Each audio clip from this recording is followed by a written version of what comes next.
Good evening and welcome to the Nxtgen GT3 Championship live from Road America.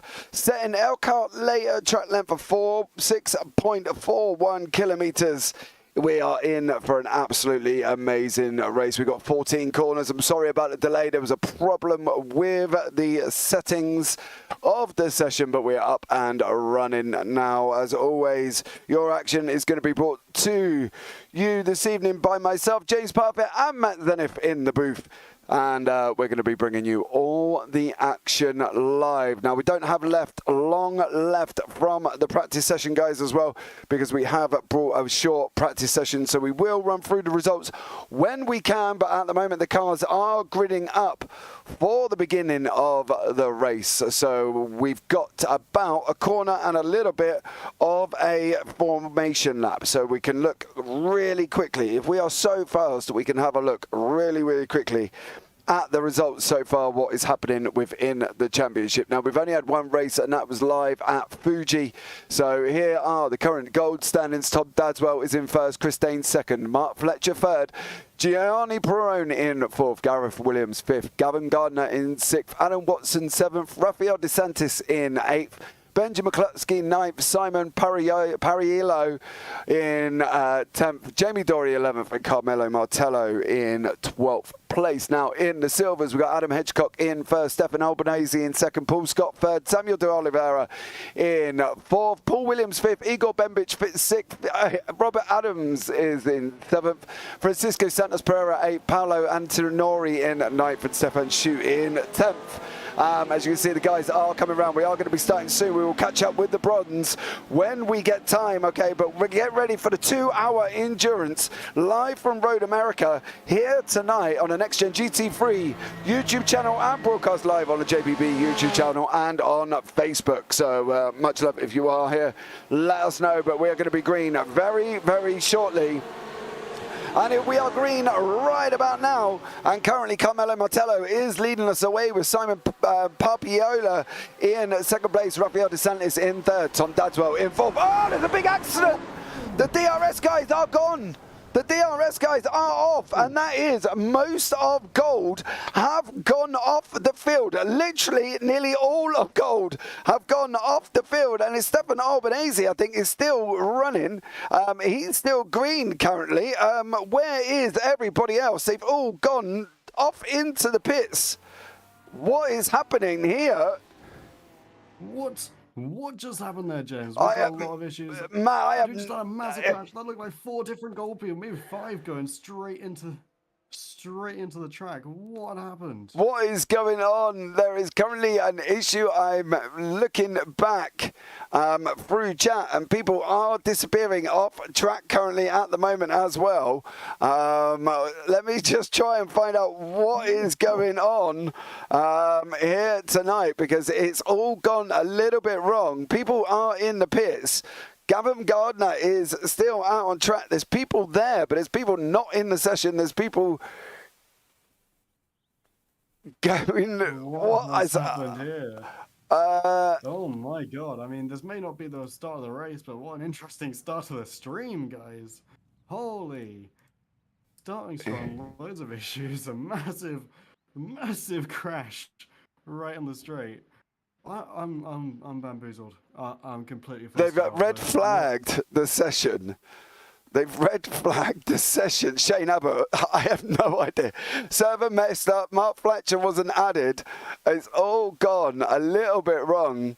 I think we may be restarting.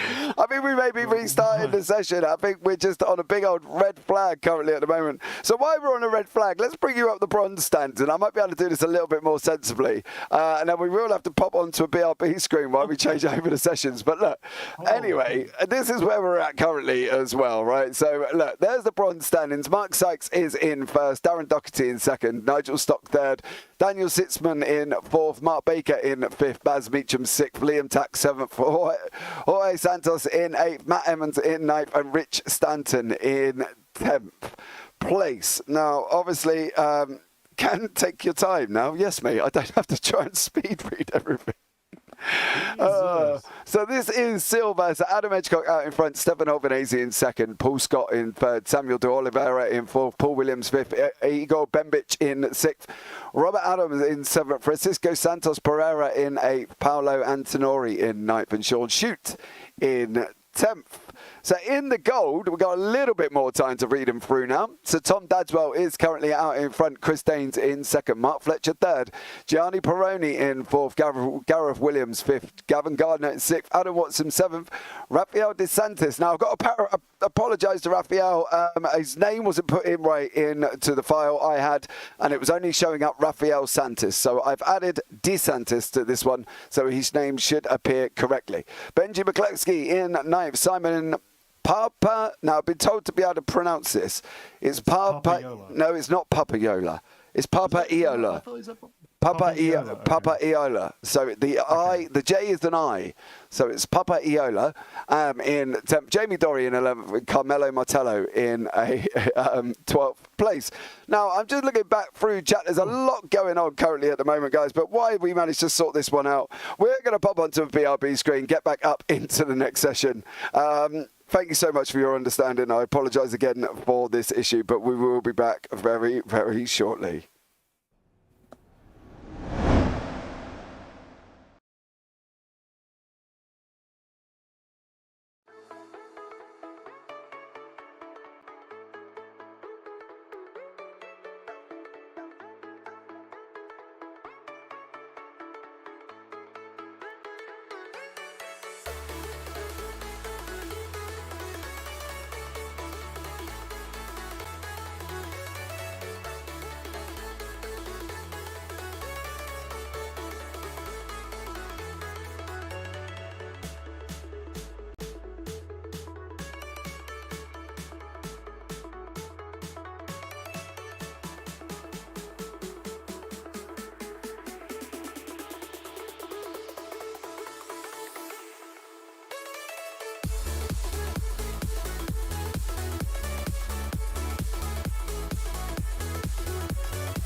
Okay, we are back again, and this time, as they all say, we're back for good. I would sing the song, but I don't actually know the words, and I can't remember if it was Take That, Matt. Was it Take That that sung it, Matt? I think it might have been. I'm not sure. We'll be back for good, back for good, back for good. Is that the one? Yeah, I'm pretty sure. Is it Take That or Boyzone? I can never remember which boy band. It's got to be Take That. It's got to be Take That, isn't it? It's from like, okay, I'm sorry, Granddad. Yeah, but look, yeah, they were the same era, Matt. They were not the same era. They were. If you Google they were it, not. There's no way. If you Google it, they were from the same era. Boyzone and Take That were from the same era. But isn't it? It's Boyzone and Take That that sung Back for Good, and hopefully we are back for good. They are, aren't they? Yeah, they were. Thank you very much. Now you can apologise live on broadcast. Okay, I will apologise and retract my statement. Thank you very much. Also, that means Back for Good was Take That. Thank you. There you go. Back for Good was Take That. So hopefully we're back for good. Oh wait, is that I Want You Back? I Want You Back, yeah. Want you back for good. Yeah, that's the one. That's where we're at. One, yeah. So, welcome to the broadcast anyway. Much appreciated to you. You know, hope we are live on the Nxtgen GT3 Nxtgen Racing YouTube channel, and also on the JPB YouTube channel, and over on Facebook. So, welcome in. Hope you are all well. And what more could you ask for? The fact that we open up with two commentators singing to you down the broadcast. So there you go. What more can you ask for? You know, hey, Matt, it's entertainment. It's entertainment, isn't it? You know, we're here to entertain. We got a few minutes before we start. We got to do something. Exactly, and we have run through the standings anyway, guys, as well. So if you have missed the standings, what I'll do, I'll bring them up again because we do have a little bit of time. So I'm going to bring you up the standings. So this is the current standings in bronze. We've got Mark Sykes in first, Darren Doherty second, Nigel Stock third, Daniel Seisman in fourth, Mark Biker in fifth, Baz Meacham sixth, Liam Tuck in seventh, Jorge Santos in eighth, Matt Emmons ninth, Rich Stanton in 10th, and Sam Holman in 11th. Now over into the silver we go. Adam Hedgecock is in first, Stefan Albanese in second, Paul Scott in third, Samuel de Oliveira in fourth, Paul Williams in fifth, Igor Bembic in sixth, Robert Odoms in seventh, Francisco Santos Pereira in eighth, Paolo Antinori in 9th, and Sean Shute in 10th place. So over in gold, Tom Dadswell is in first, Chris Dane second, Mark Fletcher third, Giovanni Peroni in fourth, Gareth Williams fifth, Gavin Gardner in sixth, Adam Watson seventh, Rafael DeSantis in eighth, Benji McCluskey in 9th, Simone Papaiola in 10th, Jamie Dory in 11th, and Carmelo Martello in 12th place. So there we go. That is the current standings, guys. And if you are here, please say hi. Don't forget to subscribe to all channels, whichever one you're watching on. Don't forget as well to give the video a big old thumbs up and turn on those bells from notifications because you don't want to miss any of the action coming up on the respective channels. So there we go, Matt. We're coming into the last 1 minute 44 of practice. Hopefully we'll get away, and hopefully it won't be like the last start where it just all went a little bit Pete Tong. But then again, we were under red flag, so you know what can we ask for? Yeah, I mean, we probably should also mention as well that Tom Dadswell was given a penalty in the last race after an incident with Giovanni Peroni. But we won't dwell on that. We'll get straight into the endurance race. Now, this is an endurance race, James. It's going to be a little bit different. Obviously, Tom Dadswell, Chris Danes did pretty good in the last two races, both getting first in the sprint race and the feature race respectively. But this is a little bit different. 2 hours, you have to change your tire, all 4 tires at least once, and I believe it's almost expected for everyone to pit at least twice. Yeah, they're running. So there's going to be a much different strategy here, James. Yeah, they're running on 80% fuel. Now, obviously, if you haven't been here before, this is what the endurance is involving. And also, they're in reverse grid. So they're in reverse grid based on table order. So Tom Dadswell, who's leading the gold, will start at the back of gold, not at the back of the field. Okay, he'll start at the back of gold. Same with Adam Hedgecock, will start at the back as well. So, you know, in the endurance race, drivers will need to and may be expected to pit twice. Changing all 4 tyres at least once is mandatory. Failure to do so will result in a DQ for that race. Now, we know that generally tyre wear, you can get, if you're sensible on your tyres, Matt, you can get about an hour, maybe a little bit more, depending how they get on. right? So, yes, you can. Yeah, so if these guys can only get an hour, they're going to at least have to put one set of tyres on. But they're running on 80% fuel, so it really does depend on how that fuel level and the use of tyres comes into play, because, you know, they've got some fast straights in that. Yeah, 100%. I mean, this is really going to put into play Chris Danes. I mean, obviously, we saw last race in the feature. His fuel saving is what got him that win. The strategy that we saw was absolutely textbook in that feature race. We have to wonder, is that going to play into Chris Danes' favor here? And who was in the starting grid for this race? You've got Martello, Dory, Papaiolos, DeSantis, Gardner, and Peroni in the top 6. Then we're going to Fletcher, Danes, Dadswell, and Williams. And then we've got Adam Watson and Stefan Wessels heading up the back for gold. I believe that's because Adam Watson and Stefan Wessels did not attend last week's race, so they are starting in the back as a penalty for that. Yeah, they did. They go to the back of the grid. Silver, we have Robert Adams in 13th, Paul Williams, followed by Sandy Oliveira, Paul Scott, Stefan Albanese, and then Adam Hedgecock coming in 18th. We've got Santos, Sean Schutt, and Baz Meacham in 22nd for silver there, coming behind Liam Tack, who is in bronze. I'm not sure if that's a mistake, but we'll keep going. So we've got Liam Tack heading up the bronze. We've got Daniel Steinman, Nigel Stock in 24th, and we have a few more for the bronze tracks. How are you feeling about this grid, James? I don't know, but we've just had a false start there. For some reason, we are on a standing start. Are we on? No. Oh, no. They've got a full pace lap, so we've got to talk for another 2 minutes and a bit. I attended just change tyres, said Adam Watson. Oh, okay. Of course, yeah, because a change car will result in a point deficit, if I remember correctly. Oh, no, not again. Shane is not being retracted again. We've just got a full pace lap this time and not half a corner. All good. We're all good, Shane. So don't hide me. Liam's in the pits. Liam Tack is in the pits. Now, I am sure Liam is listed in gold. Now, you are confusing me a little bit, and I'm a little bit scared. So if that isn't the case, I'm going to have to scroll all the way back through and just find out. I'll take a look. Yeah, I believe it's in the announcement. I'm sure Liam Tack is listed as gold, as bronze. Yeah, I'll take a look. Liam Tack is listed as bronze. Yes. Right. Okay. So that is correct. Okay. So that's one little bit of a thing we don't have to worry about, because I did get a little bit panicky there when you went Liam Tack is down in bronze and he's not. I don't know if he's supposed to be. But no, he is. It's all fine. We've got it all correct. But we are on a rolling start. Change from the Merc to the Audi. Good shout, Adam. I've got to be honest. That's good. Honestly, yeah. I think I could see Merc to Audi being a pretty good. Yeah. Pretty good description there. Yeah, I don't think these guys are going to really, want to stay within the Merc. I'm surprised Sitzman, Santos, and the Oliveira have, to be honest. But there we go. Who knows? Who knows? James, while we're doing this little pace lap, what have you got your eyes on here for this race? It's a 2-hour endurance, so really, anybody younger than 35 that can hold their bladder for 2 hours. I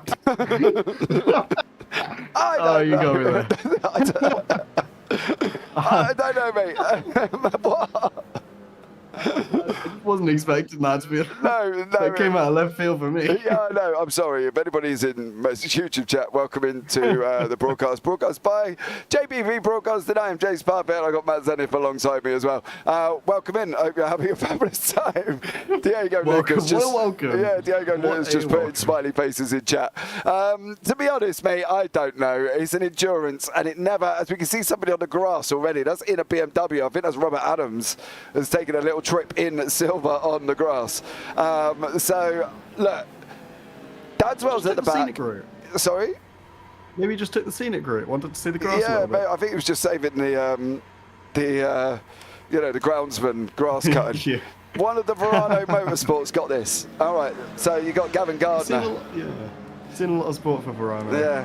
Maybe Chris Danes. I think maybe Chris Danes might have it. That might be interesting. Honestly, yeah. I do. I have to say, Chris Danes is definitely going to be one to watch. Yeah. I think Chris Danes. It's going to be interesting. Yeah. Depending on how we get on.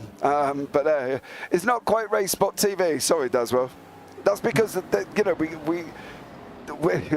Look, dude, we're we're along the lines of we are better, but we bring the entertainment. We don't need to be so serious, and we respond to chat messages as well. Not that I'm putting out accusations at all.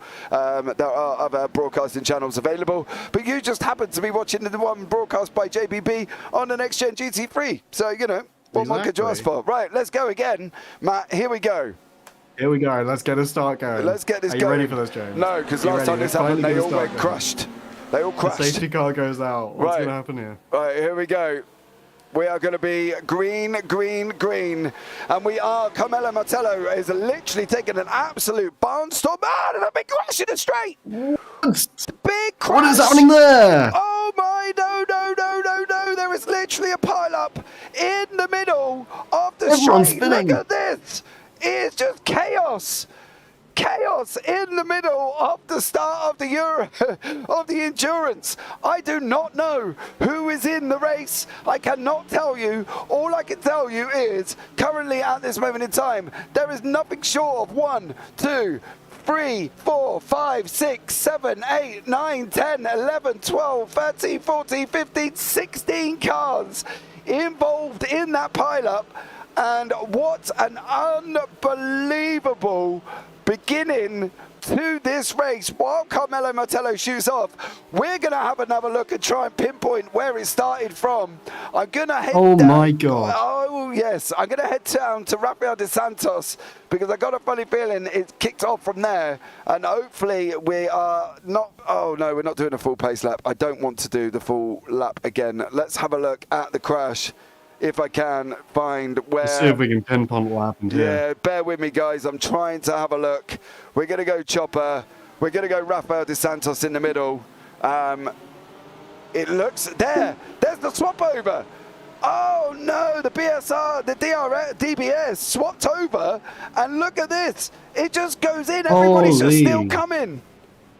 Unbelievable. There is no avoiding that. No. There is absolutely no avoiding that. What a start to this race. Yeah, Liam Tack manages to avoid it because he went down the pit lane. So good job there, buddy. Started from the pits. But that was, I don't think some of these drivers are taking this seriously. Well, I can't really answer that question, but it began with Rafael dos Santos. They're in the pits. Gavin Gardner is also in as well. This long old pit lane here at Road America. But really, we should really catch up with our leader, Carmelo Martello. Yeah, come on, Martello. He's got to be feeling himself right now after managing to get away from that crash. Yeah, I think what a start. I think 16 car pilot. Absolutely unbelievable. And I'd like to give a big shout out to Daniel Sitzman as well in the Mercedes, who's currently up 16 places with an hour and 57 back on the clock. So, at the end of the day, Daniel Sitzman there is absolutely smashing this and is currently in 7th place overall, first in class. So let's bring you up the class display leaders at the top. Martello, Santos and Sitzman are your current class leader, with Francisco Santos currently sitting in 5th overall at 14th place. So that is just unbelievable there. Mark Fletcher in the pits, Baz Meacham, Todd Dadswell, Adam Watson, Paul Scott, Robert Adams, Liam Tack, Rafael dos Santos and Paul Williams. They are all in the pits, guys, and I think you can have to admit that has been an absolute chaotic start, Matt, wouldn't you say? That really has. I mean, you wanted entertainment here. This isn't Racebot TV. You wanted entertainment, you got it. I'm not quite sure what happened here, but we're coming around to this is an endurance race, so we've got 2 hours left of this, and we've already had a massive pileup. We can only think what's going to happen left.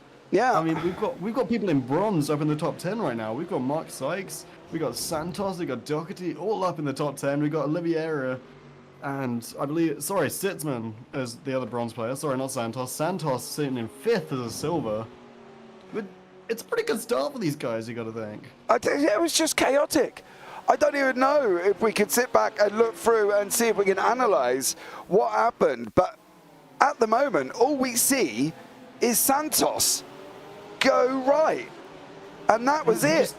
It's just one after the other. I'm not sure why that move would have been made that early on. I'm so confused why he didn't stay in the lane. But...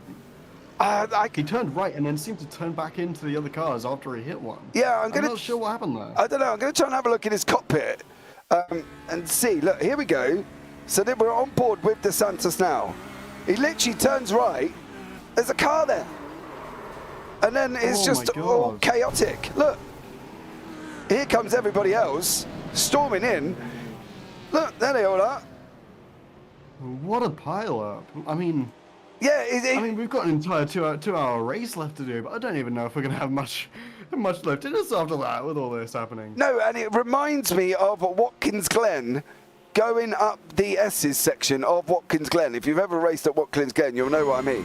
When somebody has a pile-up, somebody has a pile-up up through the S's and blocks the whole road. And that's it. You're at a parking lot because it is not very long. Yeah. But then, we were worried about turn 5. And we were worried about turn 5. They didn't even make it off the start. So honestly, you know what I mean. Right, guys, we've got an hour and 54 left on the clock. We got a lot of people that have already made one stop already. Liam Tack has made a stop, but that's because he probably actually started from the pits, I think. So we've got quite a few. Gavin Gardner's made a stop. Then everybody, listen to the list from Gianni Perrone, Chris Daines, Baz Meacham, Mark Fletcher, Tom Dadswell, Adam Watson, Paul Scott, Robert Adams, Rafael DeSantis and Paul Williams. They've all stopped already. Holy. Yeah. I mean, I feel like it's kind of needed after a crash like that, but I mean, what's that going to do to the rest of that race? They've stopped already. They're on 80% fuel. And they've still got 2 hours left. They might need to do 2 more stops after this. Yeah, I know, and that's the scary thing. You know, Adam Edgecock hasn't, but then there is the list of everybody else below them, as you see on the bottom of your timing tail, that have stopped. So, you know, I think at the end of the day, it's going to be, well, not something that they would have been rather wanting to do this early on, I think, and now they're all just in a battle. Sam de Oliveira is chasing down Daniel Sitzman currently at the moment. They are one of your closest battles on the screen. Lap 4, and, you know, I'm still flustered, James. I mean, what is happening? Martello is just... I mean, he managed to get away from the pack right at the start, so he wasn't in that crash in maybe the first 10 races. Yep. So they're all pretty decently close. I mean, we've got, what, a 4.5 second gap between Martello and Dory. Another 7 seconds between Martello and Papaiola. But after that, 13 seconds up to Wessels. Yeah, I mean, it's massive. What is happening? It is a huge gap. I don't know if they didn't expect to be able to do this, but big wiggle there. Yeah, from Sitzman in the Merc. What I don't think, you know, they were expecting is it for all to go wrong at the beginning of lap, you know, well, the start line. We didn't really get lap 1. I mean, but we wanted to get a few laps in before everything went wrong. Yeah, I think that's the thing now. Is the problem is obviously we've got Nigel Stock there as well in the Audi. He's just been passed on that run up into turn 6 as well. So he's going to go right up through 7, up through Hurry Downs into the sharp left-hander of 8 is Nigel Stock, currently in the bronze class. We've actually got more bronze in the top 11 than we have. No, they actually draw in with gold. There's about the same amount of bronze as there is gold in the top 11. That's not something you usually see, James. That's really not. No, and it's not something that we would have expected either this early on, to be fair, because I thought people would have actually had a storm away and try to get away from it all. But, you know, it is what it is. This is where we're at. We've got... I can't believe I'm saying this still. We've got an hour and 51 remaining, and we're on the battle here with Liam Tack and Stefan Albanese from the DRS Esports team there, car number 45, chasing down Liam Tack and the Ferrari. Now, Liam's actually having a barnstorming race here, mate, isn't he? He's currently 4th in class, 11th overall, so really he's just got to kind of keep it on track. Yes, he does. I mean, he's in a bit of a car sandwich at the moment, got to admit. But stuck between a rock and a hard place between Albanese and Emmons. Obviously, we saw Albanese last race absolutely storming, did great in his class. He got second. Oh, he's got round. He's going to crash. Liam Tack gets spun out by Albanese. No, he lost it all on his own. Careful. He lost it all on his own. Liam Tack went off track first. He goes over the exit. Watch the exit. There's the exit curb. He gets whacked by Albanese, you couldn't stop. Yeah, so it wasn't all on Albanese on that one, I'm afraid. That is part of Liam Tack's responsibility. So you see him over the curb and around he goes. Ooh. So unfortunately, Albanese kind of had nowhere to go. So that could be, unfortunately, Liam Tack may have damage. I'm going to presume he would do. Yeah, his rear right is looking rather bashed up, so we have to see how he can recover from that. There's an interesting battle down in 15th, 16th and 17th. These are the guys that were involved at the beginning. I believe it was actually Chris Daines that was involved with Rafael DeSantis. And unfortunately, yeah, Chris has now dropped all the way down in the order to 15th. He's chasing down car number 35, sorry, which is Gianni Perrone, Matt. Yeah, Gianni Perrone, obviously another great player in these races, have been absolutely strapped by this beginning incident. I mean, Gianni Perrone coming second, I believe, maybe second or third in the feature race last week. Just below Tom Dadswell, if I remember correctly. But here we go, Perrone and Daines. I mean, we weren't expecting them to be this bow. And chasing Nigel Stock with the bronze class up in number 13. And there is a 3-second gap between them. Yeah. This is going to be really interesting. These guys are really close together right now. They're coming around the bend here. I believe this is King Cup here. Coming around. Canada corner. One ahead of yourself. Canada corner. I was almost there. One ahead of yourself, young sir. Commentator's curse says Dadswell. Yes, mate, very much so indeed. We did just say how well Liam Tack was doing, and then all of a sudden, commentator cursing him. So we do apologise. At least it wasn't me this time. No. I cursed Dory last week. You cursed Tack this week. And Headshot's going to head into the pit while we're doing this, I believe. Yeah, so that's going to be interesting. You know, well, Daines is going to make the move over Perrone, so Daines is now through. Nice little pass there to get back to turn 1. Looking a little bit of a flashpoint there, but we've got to wait until we get to time 5. Turn 5 is going to be interesting. Yeah, they're going to come down this long moraine sweep. I think Perrone is going to get the draft on the back of Chris Daines here as we start making our way down the moraine sweep. They're coming down into turn 5. It's going to be hard on the brakes. Is Perrone going to be looking at making a move on the inside? He's got to get on the brakes now. He's not going to be close enough this time. However, down in 16th, 17th and 18th, that's Dadswell, Fletcher and Meacham. These guys are likely to be in the move on the way down, especially Baz Meacham, who's behind Mark Fletcher. Baz in the Audi there. Again, another man who couldn't get close enough this time around. But there's another battle with Gavin Gardner and Stefan Albanese. Gardner from Verano Motorsports there with the purple wheels. Albanese from DRS Esports, which was involved with the beginning. I believe we've had an incident with Mark Sykes, and this is where Mark had his off. Just beyond that, actually, I need to go a little bit back. Let me just see if we can go back initially to his initial off track. Unfortunate for Mark Sykes. He was a great player last week. He had a storm of a race last week, but unfortunate to have another instant here. Oh, that's rough. Just coming off the edge there, slamming into the wall. Yeah, that's not what you want to see. That was actually in front of the Tack and Albanese move there. If you watch it in the background, you'll see as Mark Sykes comes round, you'll see the Tack. So there's Mark Sykes. We'll keep it running for a minute, and then in a brief moment, he's done the same as what Tack did. If you look in the background, there's the Tack. Oh my God. There's the Tack Albanese.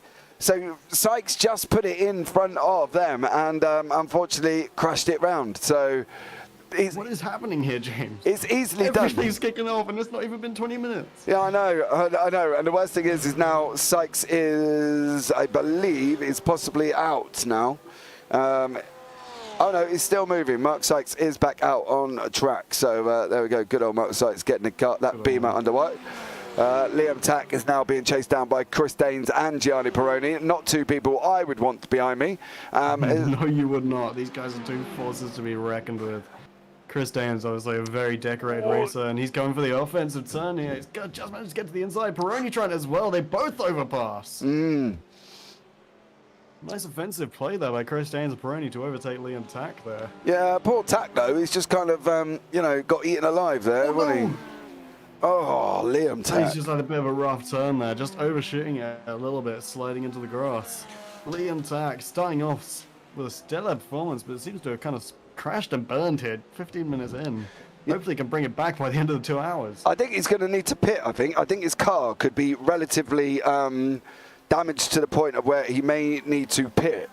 And I think, he's coming around Carousel now. He's going to be going right round to the kink.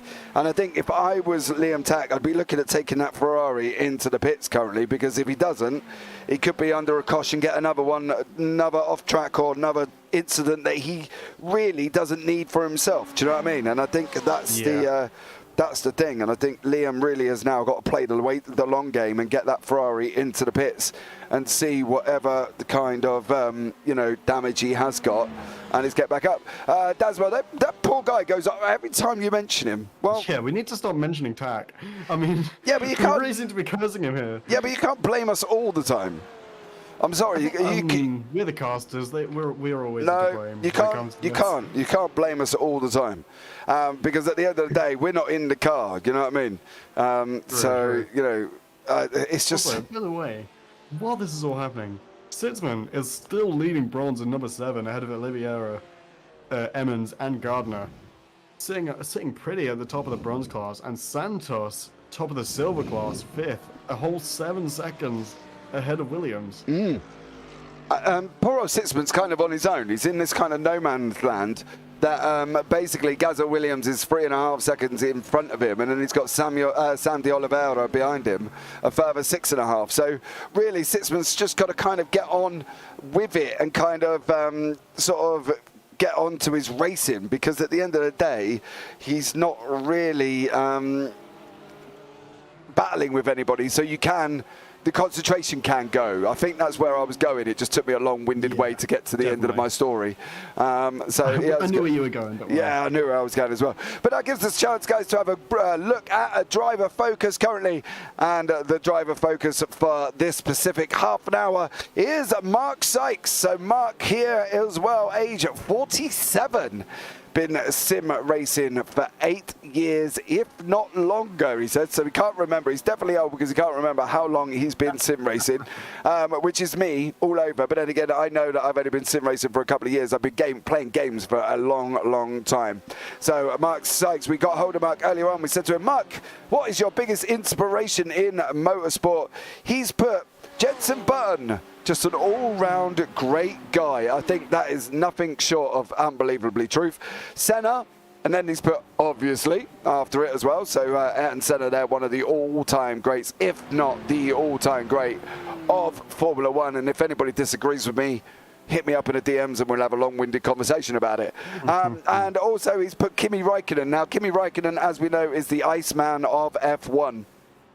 So I understand Kimi, and I remember Kimi at Spa, full throttling down Camel Straight through an accident. He went through a massive puff of smoke, not knowing what was on the other side, and Kimi Räikkönen just went hurtling through. So there we go. The greatest achievement in iRacing, sim or real life, we asked Mark earlier on. Mark's reply was being the co-owner of Nxtgen Racing and building what is today, and owner of Mark Sykes Designs, one of the best virtual livery designers out there. Lol, he's put on the end. Now, I've seen some of Mark's designs for livery, and I have to admit the guy is absolutely incredible at designing liveries, and he's probably got his own there as well. So hit up Mark if you do want to have any liveries done. You can get him hold of him in the Nxtgen Racing Discord as well, but he is available on Twitter at Mark Sykes Designs. I believe he is on Twitter as well. So that rounds out our driver focus for this 15 minutes on Mark Sykes here for the Nxtgen Racing GT3 Endurance. And that allows us nicely to move up the field a little bit further with Sean Shute, who's under attack from Mark Fletcher and Tom Dadswell. It's not a position you want to be in between Fletcher and Dadswell. Dadswell and Fletcher, obviously two great races. Fletcher coming in the inside. That was a tight turn there with Fletcher managing to take over from Shute. Yeah, he's gone round in the inside of the carousel. So, Mark Fletcher doing an absolute stellar job there. It's really weird, because that incident at the beginning has given us a really spread out field. We've got, the thing about it is that we've got the guys coming through the order that were involved in it in gold. So the likes of Adam Watson, Mark Fletcher, Tom Dadswell, Gianni Perrone, Chris Daines, they were all coming through the field now because they were all involved in that first, well, it didn't even get to the first turn really, the start line incident, should we say, that involved Rafael de Santos taking a very diverted road to the right, I suppose, which was probably unexpected from probably 99% of the field. So there we go. Everyone, I don't think even DeSantis expected that. No. Also, I think we should mention, I believe DeSantis is actually out of the race. I believe I saw that come up in just a second ago. Yeah. Correct me if I'm wrong. I think he is out. He's not moving at all. But I think the thing is with that, I can understand what DeSantis was doing. And most people are going to sit there and go, James, what the hell are you on about? What he was trying to do from that start, he was trying to use the draft of his teammate, which is, I believe, Papa Iola was in front of him, if I'm not mistaken. I might be mistaken, but possibly not. I believe you're right there. Yeah, I believe it was Papa Iola. Papa Iola was in front of him. So he was trying to get the draft from Papa Iola. And unfortunately for that, he didn't gamble on the fact that Chris Daines was going to be beside him.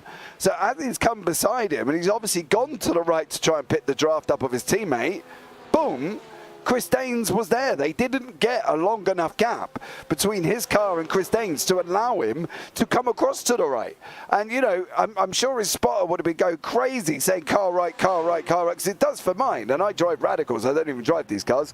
As we can see here, Matt Emmons just getting overtaken by Gavin Gardner. Two different classes there at all. If I was Matt, let him go, Matt. Just follow him and stick with him as close as you can. So I think that's what the intention of DeSantis was, but I don't think it was constructed or played, shall we say, in a very good way. Definitely. I mean, we've got to applaud Matt Emmons, though. Still fighting against the gold class. He didn't want to give that spot up to Gardner. He fought for it. It didn't quite work out for him, but he did fight for it. I think we've got to applaud him for that. I mean, he's still got a pretty big gap between him and Dane, so he's going to be sitting pretty in the 10th spot for a while. I mean, we're also nearly half an hour into this race, and even after that massive crash and all that's happening, we've still got two bronze players in the top 10. Yeah, I think that's the thing. Is pretty impressive, to be fair. Yeah, it really is. But the problem is for Emmons is he's on 2:04.56s. Chris Daines doing 2:03s, and he's only got a 4.5 second gap. Hey guys, shame I can't race tonight due to work, but with a lap 1 incident, maybe it's a blessing in disguise, says Benji Racing in YouTube. Yes, I believe it was. However, I would like to point out that Rafael de Santos has just apologised to everybody. So fair play to him. He's come out and has literally declared what we expected him to declare. We've just got, this is breaking news from Rafael de Santos. He's just put, very sorry to everyone that got involved in the crash at the start. It was my fault. Not looking, completely lost it, all of the focus. This will not happen again, and you can be sure I'm more mad and embarrassed at myself than you are at me. So all I can say is that I apologise thoroughly for what happened. Sorry for ruining your evening, and good luck for everyone for the rest of the race. So that is an official statement from Rafael de Santos. There isn't any, not through his press officer, not through the man running the propaganda. That is an official statement from Rafael de Santos there, who's come out and generally said he has apologised to everybody in the race for what happened at the beginning. So fair play to him. You know, everybody will respect a man that apologises rather than one that doesn't. And as I say, that is an official statement from Rafael de Santos there as well. So much love to him for apologising, and fully respectful as always. So there we go. 100%. Give it up to DeSantis for that. It's always a good sign of character when someone apologises almost immediately after they do something. So we gotta love it. Yeah, yeah. As we come back to the race here, by the way, sorry to interrupt you there. We got Shoot and Watson here looking pretty tight. Watson maybe hoping to get a little bit of an offense against Shoot here. We're going to have to see what happens coming up to this turn. Pressure on the straight, apologies. Yeah, we're going down. I'm losing my mind, man. You're losing your mind. Is there anything I can do? I'm still frazzled. I'm still frazzled. Yeah, is there anything I can do to help as we see Mark Fletcher on the left-hand side and Sean Shute going on the right there? This is obviously two different multi-classes Watson in the gold, Shoot in the silver. Watson makes his way through as he goes down turn 1, dropping down the hill. Is going to come into the right-hander of 3 now. That is the Audi in the blue and white Altitude Esports livery of Adam Watson there as well in the Audi, making his way down Moraine Sweep. Is going to be coming down what they do classify as a corner, but I'm not entirely sure we can because I don't see it as a corner. But Mark Seitz is making his way back through the order. He's currently at the back a lap and is bit down. So Mike Sykes did unfortunately lose out and he's gone down the order.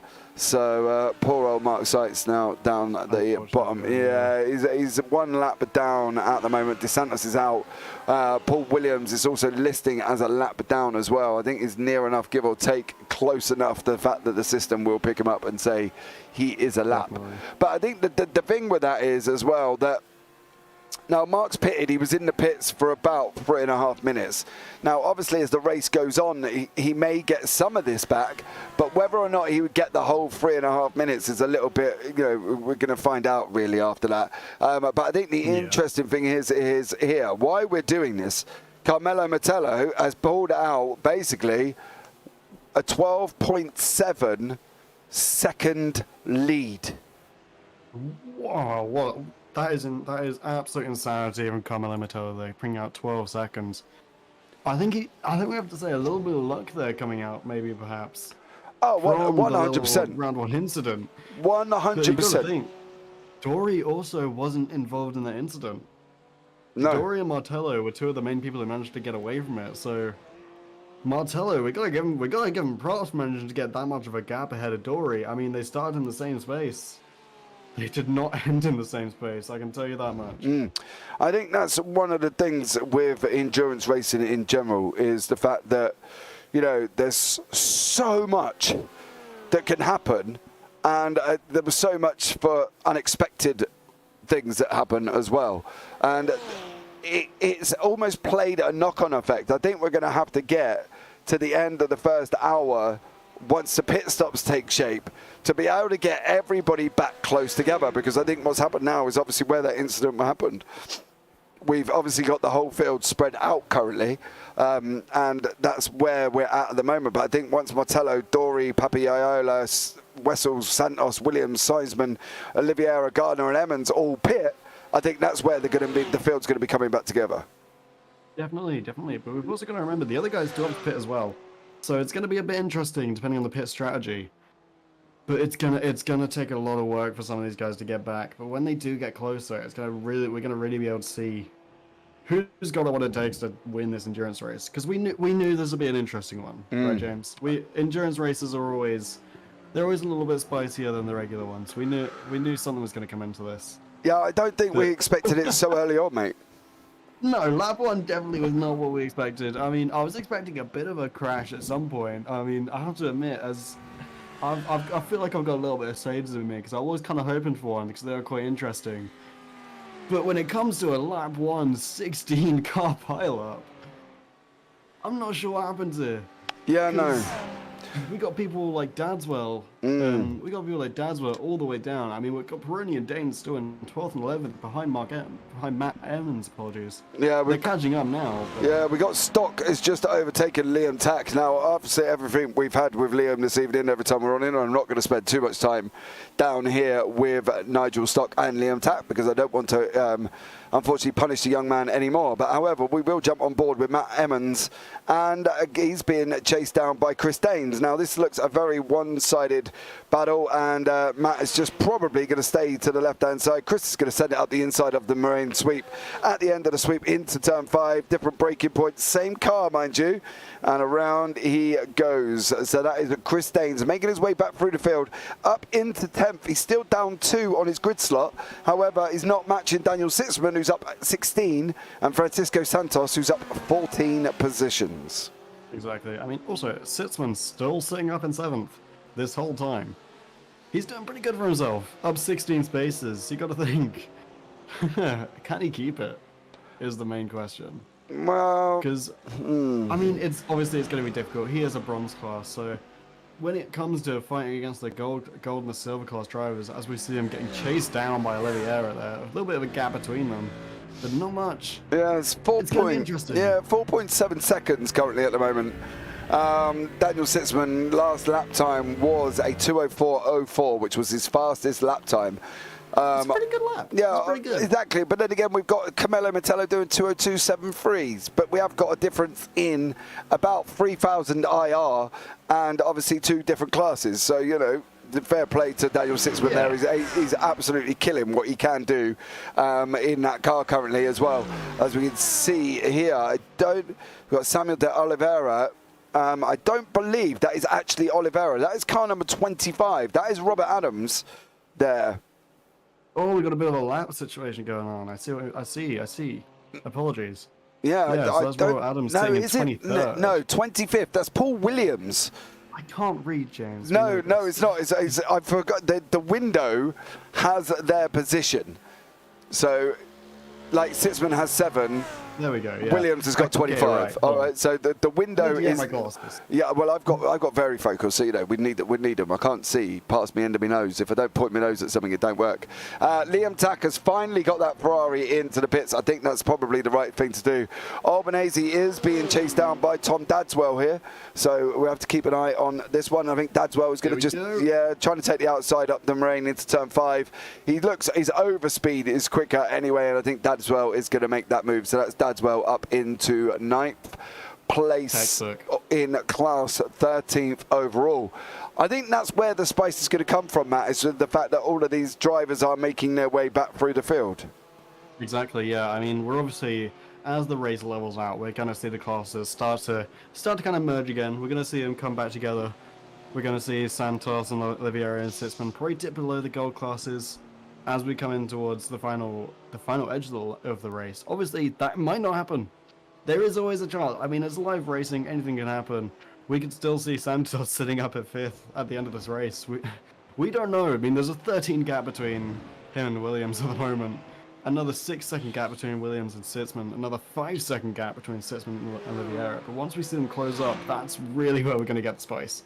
Yeah, I think that's where things happen. Yeah, I think that's the thing, and he's going to be closing up after the pit stops. I think to be honest, you know, it's going to be the pit stops that's going to really make the difference. I think, you know, as we can jump into the cockpit with Albanese here, because of the fact that they all end up coming back together, and at the end of the day, you know, fair play, because that's the way the pit stops work, and it will bring spicier action. Now, what we don't want to see is all the people that have done exceedingly amazing, as Daniel Sitzman, Matt Emmons, Oliveira, Santos, lose where they're at in retrospect to what their positions is, because obviously they're going to pit. They're going to drop down the order. Now, if they're not as fast to catch up with the guys who are on their continuous laps, should we say, they're going to lose them positions, which would be a right shame for them, for drivers, because they have kind of driven their heart out. They're driving their hearts out, yeah. I mean, they're definitely driving their hearts out. Also, what we're saying is Martello has currently extended the gap from 12 to 15 seconds between him and Jamie Dory. So we're going to have to wait for Martello to pit. We're going to have to, especially these top 4, Martello, Dory, Papiola, and Wessels pit. That's really going to be where it spices out. Yeah, absolutely. We gotta hope. We gotta hope that these players can keep racing the way they are. They'll get through, but it's once you get to a certain point of tiredness, and you know, 2 hours is a long old time in a car. You know, it's like doing a stint. You know what I mean? Really is. Yeah, I can't drive from here to London, and that's only 2 hours away from me without stopping at Fleet Services. You know what I mean? And that in always. Mate, I love Fleet Services. The Scott Mills Bridge, great, isn't it? Yeah, Scott Mills Bridge. You know what I mean? Let's not forget the Scotty Mills Bridge down at Fleet Services. Yeah. Named after the Radio 1. I don't know if he's still Radio 1. I don't listen to Radio 1 for a while. Is Scott Mills still on Radio 1? Possibly. I'm not sure. I don't really listen to the radio much. No, me neither. I mainly listened to the radio broadcast when some of the Royals died, because the radio dance was really funny the way they did the broadcast on a beat drop. Oh, nice. But that's for another day. Yeah, for another conversation. So, you know, as we can see here, Gavin Gardner from Verano is chasing down Sam de Oliveira down the long straightaway, leading in to the fast right-hander of turn 1. They're going to go down through the gears. Let's jump on board Oh, not the... Gavin Gardner. They're coming around the turn one, bit of a flashpoint. Not much time in there, can't quite get close. As we're saying this, Albanese goes into the pit. We'll stick in the cockpit with Gardner. Could be going on the inside here, but just doesn't get enough space. So we gotta give it up to Oliveira here, fighting off Gavin Gardner pretty well. We're gonna have to see what comes around to turn 5 though. Dreaded turn 5, yeah, as we drop down right up behind him. We're going to go to the left-hand side here. Gardner is trying to make that move. We're in that whistling Porsche. You can hear it in 6th gear. When it gets into 6th, there is that mad whistle of this Porsche car, which is deafening if you're driving the thing. It's, you know, absolutely unbelievable.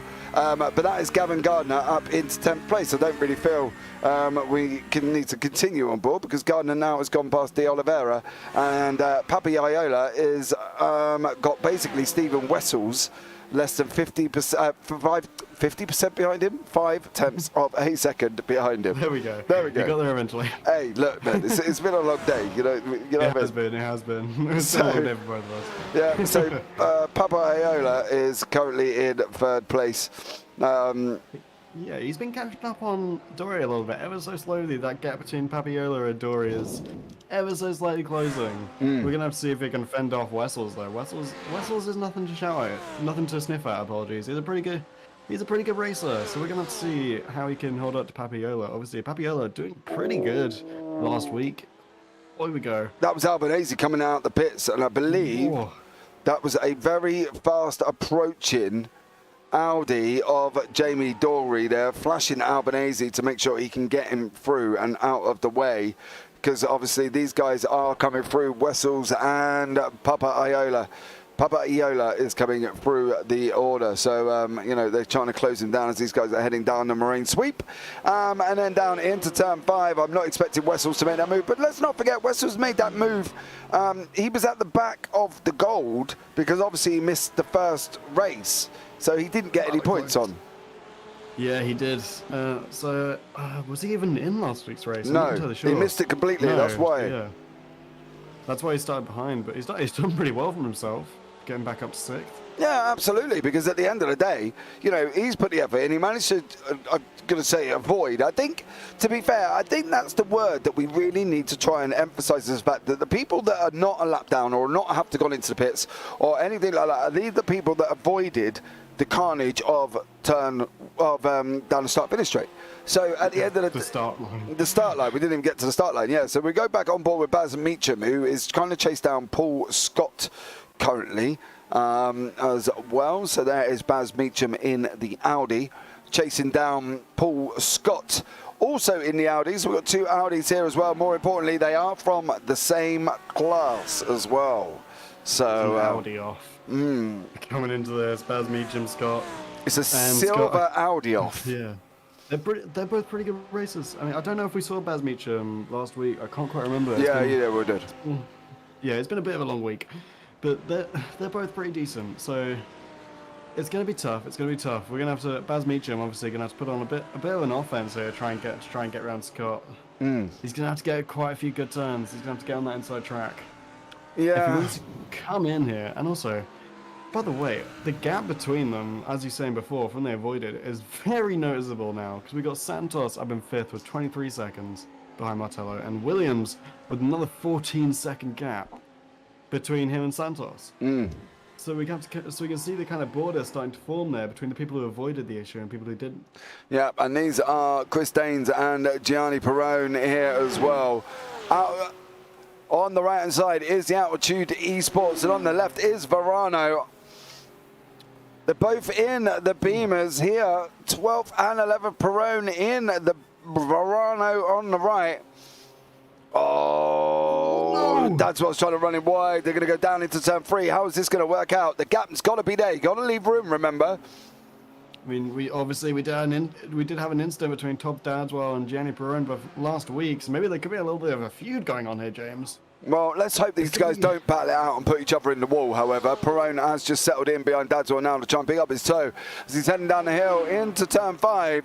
They're going to be on the right-hand side, braking at about the 100, maybe a little bit further back, actually, on the 2 board. As we can see, Dadswell get the car. Big sideways spin from Dadswell, but he's now up into 11th place at this moment in time. because obviously Tom leading the pack at the moment. Coming in number 1, starting into this race. We started at the back of the goals, aside from people who missed last week's race. Nxtgen heading into the pits as we're saying this, but Tom Dadswell, we gotta think he's one to watch as well, James. Obviously, I don't want to curse him, but yeah, be careful. After last week, you've got to keep an eye on him. He's pretty fast. He's pretty fast. Well, I think him and Perone. Yeah, I think pretty fast. Rapid. Yeah, rapid. That's probably a better word. Yeah, rapid would be a word I use. Tom Dadswell, 4.5K I rating. He's no slouch, mate. You know what I mean? He's one of the highest in the field, along with Mark Fletcher. So these guys know their way around the racetrack. So fair play to them. We have got a lot of people coming into the pits now. Baz Meacham is in there. Matt Emmons has been in there. Matt has been in there for a long old time currently. Over 3.5, just gone 3 minutes now as Matt Emmons. So he is currently still in the pits. So I'm not sure what happened to Matt Emmons. I'll try and have a look and see if I can find anything. We've got Wessels in the pit as well, one of our first front runners. Here we go. So there is Emmons, and that is Perone. Car number 35 is Gianni Perone. Gave Matt Emmons, not the best picture there because we were behind a tree, a gentle little love tap. And unfortunately, that car does not look healthy at all. Crabbing, so he must have hit a wall. Did he manage to stop that? Who knows? I mean... No, look, he didn't. Yeah. Oh, no, he did. So why was he crabbing? Just managed it. I don't understand why he was crabbing so badly. Maybe a bit of tyre wear, maybe. Unless that side... No, I do wonder if that's side damage there into Emmons. Yeah, because his wheels are bent in. And maybe it was a bit of a harder tap than we first realised, James, because... He's definitely crabbing a bit there, and that wasn't from a wall hit, so... No, and that's where he goes round. Oh, unfortunate for Matt Emmons there. Yeah, Perone is in the pits, Adams is in the pits as well. No! Perone span. Oh. So, what is happening today, James? I would say they've all had their Weetabix, but I'm not entirely sure. And we've got our first few front runners going into the pits as well. Oh, that's not a nice hit. No, that was Gianni Perone in the last corner, I believe, and literally putting it straight bare face into that tyre barrier. And if he's got any sense, he will just divert into the pits, and there he goes. Yeah, straight away. Yeah, so that is exactly how that happened. We've got Jamie Dory, Francisco Santos, Daniel Sitzman, Samuel de Oliveira in the pits currently as well. Gavin Gardner is making his way up past all of these people. So is Chris Daines. Don't forget, these guys have already pitted. And so is Tom Dadswell as well. Now, that is a back marker behind him currently at the moment. So there we go. Do not be fooled with that back marker, which is going to be Paul Williams. Paul Williams, pretty good racer. Has he pitched yet, James? Yeah, he has. 3 minutes 46 on the board, and he has pitted already. That was his pit stop time, so I think he got caught up in that beginning incident. Yeah, he must have. I mean, that would definitely explain why he's so far back, because we saw him pretty recently doing pretty well, but that pit must have taken it out of him. And Oliveira and Sitzman coming out of the pits, I believe that is. Yeah, Sitzman. We gotta hope Sitzman doesn't lose too many positions here from that little pit stop, because he was having one hell of a race. Doherty is now the class leader for bronze. Yeah. Up in 11th place there, ahead of Scott and Wessels. Dockett is obviously pitted as well. Dan Peebles, welcome in. This is looking like an incredible fight. You should have seen the start, mate. Really? It's Oliveira, Stock and Shoot is in the pits. Adams is in the pits as well. Your leader is currently in the pits at the same time. Yes, mate, there was a massive car park crash over the hill, 16 cars. Yeah, 16 cars involved in the incident up over the hill. That was on the parade lap, mind you. Yeah, it actually was. Thinking about it. It was the end of the parade lap, wasn't it? Before we went green. Just before. Yeah, just before we went green, there was a 16-car pile-up. Is this a team format, or are all the drivers doing this on their own? The drivers are doing this on their own, young sir. They are all on their own. They are obviously in teams, and there are, I believe, from what I've read in the notes, there was. Did they mention? I think the 3 teams that spring to mind are DRS, Altitude Esports, and Verano. Yeah. I think those definitely the 3 kind of front runner teams that spring to mind. Yeah, absolutely. Carmelo Metello is left pits now. He's sitting at number 3. He's, but then again, as I say, he's pitted, isn't he? So, yeah. I mean, still number. No, he's out of the pits now. He's up into. He's coming around turn 3, heading down that straight. Yeah. Heading down Moraine sweep here, Carmelo Metello, Papa Iola, Tom Dadswell, Gazza Williams are all in the pits as well. Don't forget there is a mandatory tyre change, and they're all at 80% fuel. That's where I was going. Thank you very much, man. There we go. That's You're very welcome. That's why you're here with me. You know what I mean? I had a feeling that was what you meant. Yeah, that keeps me on track. But we've got Carmelo Metello here as well. Another one is Stephen Wessels. He's having an interesting battle with Papa Iola. And Daniel Sitzman is hopefully trying to make his way back through as field as well, because I don't want Sitzman to lose the amazing gains. He's had 11 place gains so far. Got to agree, that's pretty good. It's pretty good. Yeah, Lightbridge and YouTube's there as well. So got to agree that start was something else. Yes, mate. If you've missed the start, we can hopefully, if we can get back far enough in the order, we'll show you the green flag drop from the chopper and what happened here tonight. If I can get back that far, is it almost? Almost. Is it going to allow me to? It's not. No. Oh, no, didn't like it. Unfortunately, it is on the broadcast. Now I'm going to take off the screen now before you guys get hold of me and say, James, I'm having, please take the screen off. I'm having fits here. No, unfortunately, I saw it, been here from the start. Oh, welcome in, Light Brigade. You could have said hi. Hi, James. How are you? I would have been like, hi, mate. I'm fine. Thanks. You? Don't bite. No, we don't bite. Metello has just gone past all the cars and is back out in front at the moment while Gardner, Danes, Fletcher, Watson are in the pits. We're going to see how Jamie Dory gets on. He's coming around the last corner as well. Is he going to overtake? Hi, James. How are you? I'm fine, Light Brigade. Thank you very much for that. I'm good too. Oh, yeah, Matt's good as well. You know what I mean? Let's not forget that as well. So good. Yeah, so Jamie Dory is taking second place now. It's going to be where Darren Doherty and Francisco Santos, they're going to take him as well, I think. And if I'm not mistaken, it could be, if Simon can get round this last corner, he could be back up into his position, because Doherty's gone past, Wessels is going to go past, Papa Iola's going to go past. Where is Daniel Sitzman? He is coming up now. There are people coming out of the pits. But if he goes as he is doing now, he should be currently in 7th place. He is. That's pretty good. Sitzman's flying at the moment in 7th. I tell you what, he's doing an absolute stellar job. Williams has made his wave as well. Yeah, give it up for Sitzman as well, guys. And Doherty, 4th place overall. Well. Yeah, 4th place overall, and he pitted on lap 3. So there we go. Yeah, and you too, like we go with that little emoji there, with your tongue hanging out. Santos is going 3rd, thinking about it. Santos pitting on lap 20. So he's doing pretty good for himself there. Yeah, absolutely. People are making gains, and they've done a lot of gains. And look at the position. 21. Yeah, Doherty is 20. I know. It's insane. And he pitted on lap 3. So what is happening, James? Yeah, I don't know tonight. It's just all got a little bit wrong.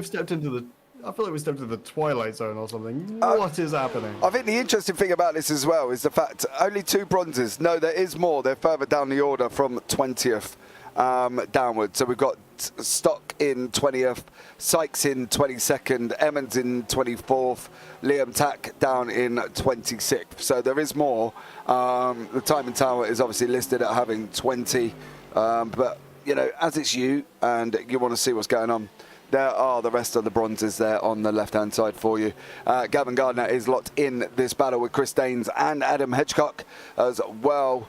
So Adam Hedgecock doing an absolutely stellar job this evening, as always. Now, he did something, I think, that only a brave man would do from Adam Hedgecock. He sent me his driver form. And earlier on, no. And what I'll do, I'll read it out as the last driver of the driver focus. I'll read out Adam Hedgecock's last driver focus. I did check with Adam and say, are you sure? He said, James, go for it. So that's what I'm going to do. I will read out Adam Hedgecock's driver focus because I think, to be fair, it's going to, you'll all sit back and just be like, fair play to Adam Hedgecock there. So we'll see how it goes on. So we've had driver focus of Mark Sykes. Mark Sykes. Yeah. So now we're going to go down into Nigel Stock here. Current age driver focus at the moment is Nigel Stock in the Audi, 3rd overall in bronze and currently sitting down in 19th place. Nigel here, age 32. He's been sim racing for 5 years. He's just unfortunately made a mistake there while we've got the cameras on him. That's just always typical. But he's still out in track, so that's fine. His favourite sim, obviously, iRacing. So he's been driving for 5 years, and his favourite sim is iRacing. Biggest inspiration in motorsport, my dad. He'd been interested in motorsport all of his life. Every Sunday, me and my dad and older brother would watch racing. Me and my dad still watch a lot of motorsports together and can probably tell who my dad's favourite driver is from my name. Put your suggestions in your chat. Matt? I wasn't expecting to be asked about this. His name's Nigel Stock. Yeah, that makes sense. Anyway, who's his favourite? Who's his dad's favourite driver? I don't. Nigel. Nigel who? Stock? No. Oh. You're not very good at motorsports here, Matt. You're going to have to go away and do some brushing up, young man. I'll tell you that much. You put me under pressure. I'm sorry. Nigel Mansell. Oh, no, okay. Nigel Hill, says Diego Zuccarelli in chat. No, that might as well what Matt might as well just come out and guess, Diego. You know what I mean? No, it's Nigel Mansell. That's why he's called Nigel. Nigel Mansell at the age of 32.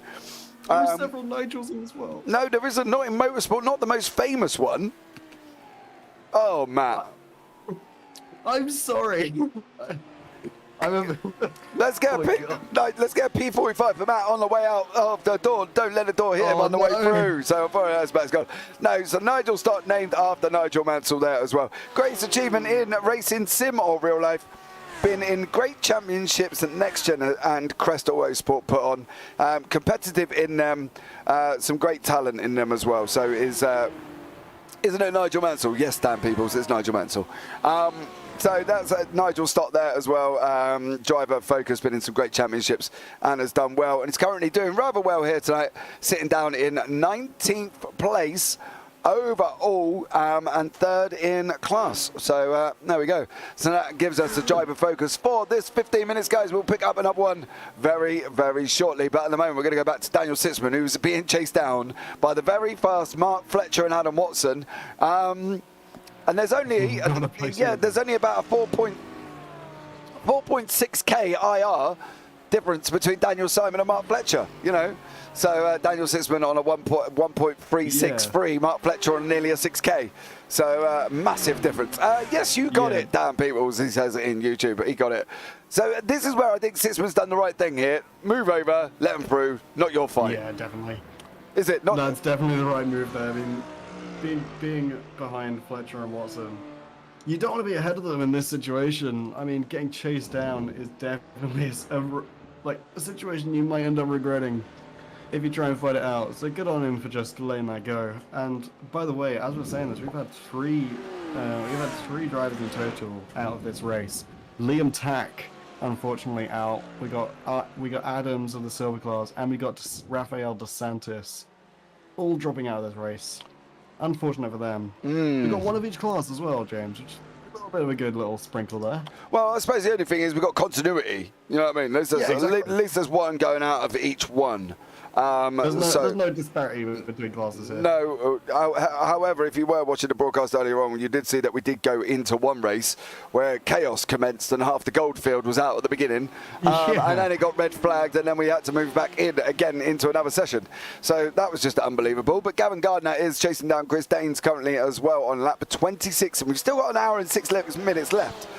Which is quite unbelievable, really, considering we feel, we've been going for a long old time at the moment. Yeah, and I thought it was just, I thought we were further on than that, but we've got an hour and 6 left. So I think with the amount of chaos, it's felt like a lot longer. Yeah. James, it really has. Also, our class leaders at the moment, Martello, obviously, back over in first, 22 seconds ahead of Jamie Dory right now.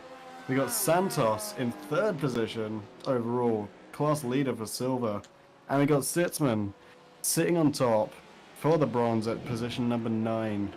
Doing pretty good there for Sitzman and Santos. They're both really showing up for their classes here. Santos in the top 3 overall, ahead of the likes of Chris Danes, Gaza Gardner, Gianni Peroni. Well, there is the class orders there on the left-hand side. You see Martello is in 1st, Dory in 2nd. Danes is down in 11th overall, Gardner in 12th, Peroni in 15th. Now, I think that's what it's giving you the difference is at the moment, is obviously as well. Santos is in 3rd overall for silver, Hedgecock 13th, Oliveira 14th, Albanese 16th, Meacham 17th, Sitzman 9th. Overall, Doherty 18th, 19th, 21st, and 24th. So, there's a massive sort of almost gap there because of the fact that obviously the commencing chaos and Adam Hedgecock is going into the pits. So, I think at the end of the day, they're all doing an amazing job, and a lot of these have fully sort of outdone themselves, really. They really are. We've got to give massive props to all the races today, especially Sitzman and Santos, who are really doing way more than was expected. Yeah, I think outclassing some of the gold right now, actually. I think the terminology is the same terminology that you'd use elsewhere in your public life. Would be punching above their weight. There you go. Yeah, that's the word I was searching for. Yeah, I think punching above their weight. Punching above their weight would be where kind of Sitzman and Santos is sitting about now, because they're not expected to be in them positions. But I think overall they're fully deserving of being in them positions. As we see, Adam Hedgecock is still in the pits at the moment. He's jobbing back down the order as well, losing places to Badge Meach of Darren Doherty, and is now down in 18th there for Adam Hedgecock.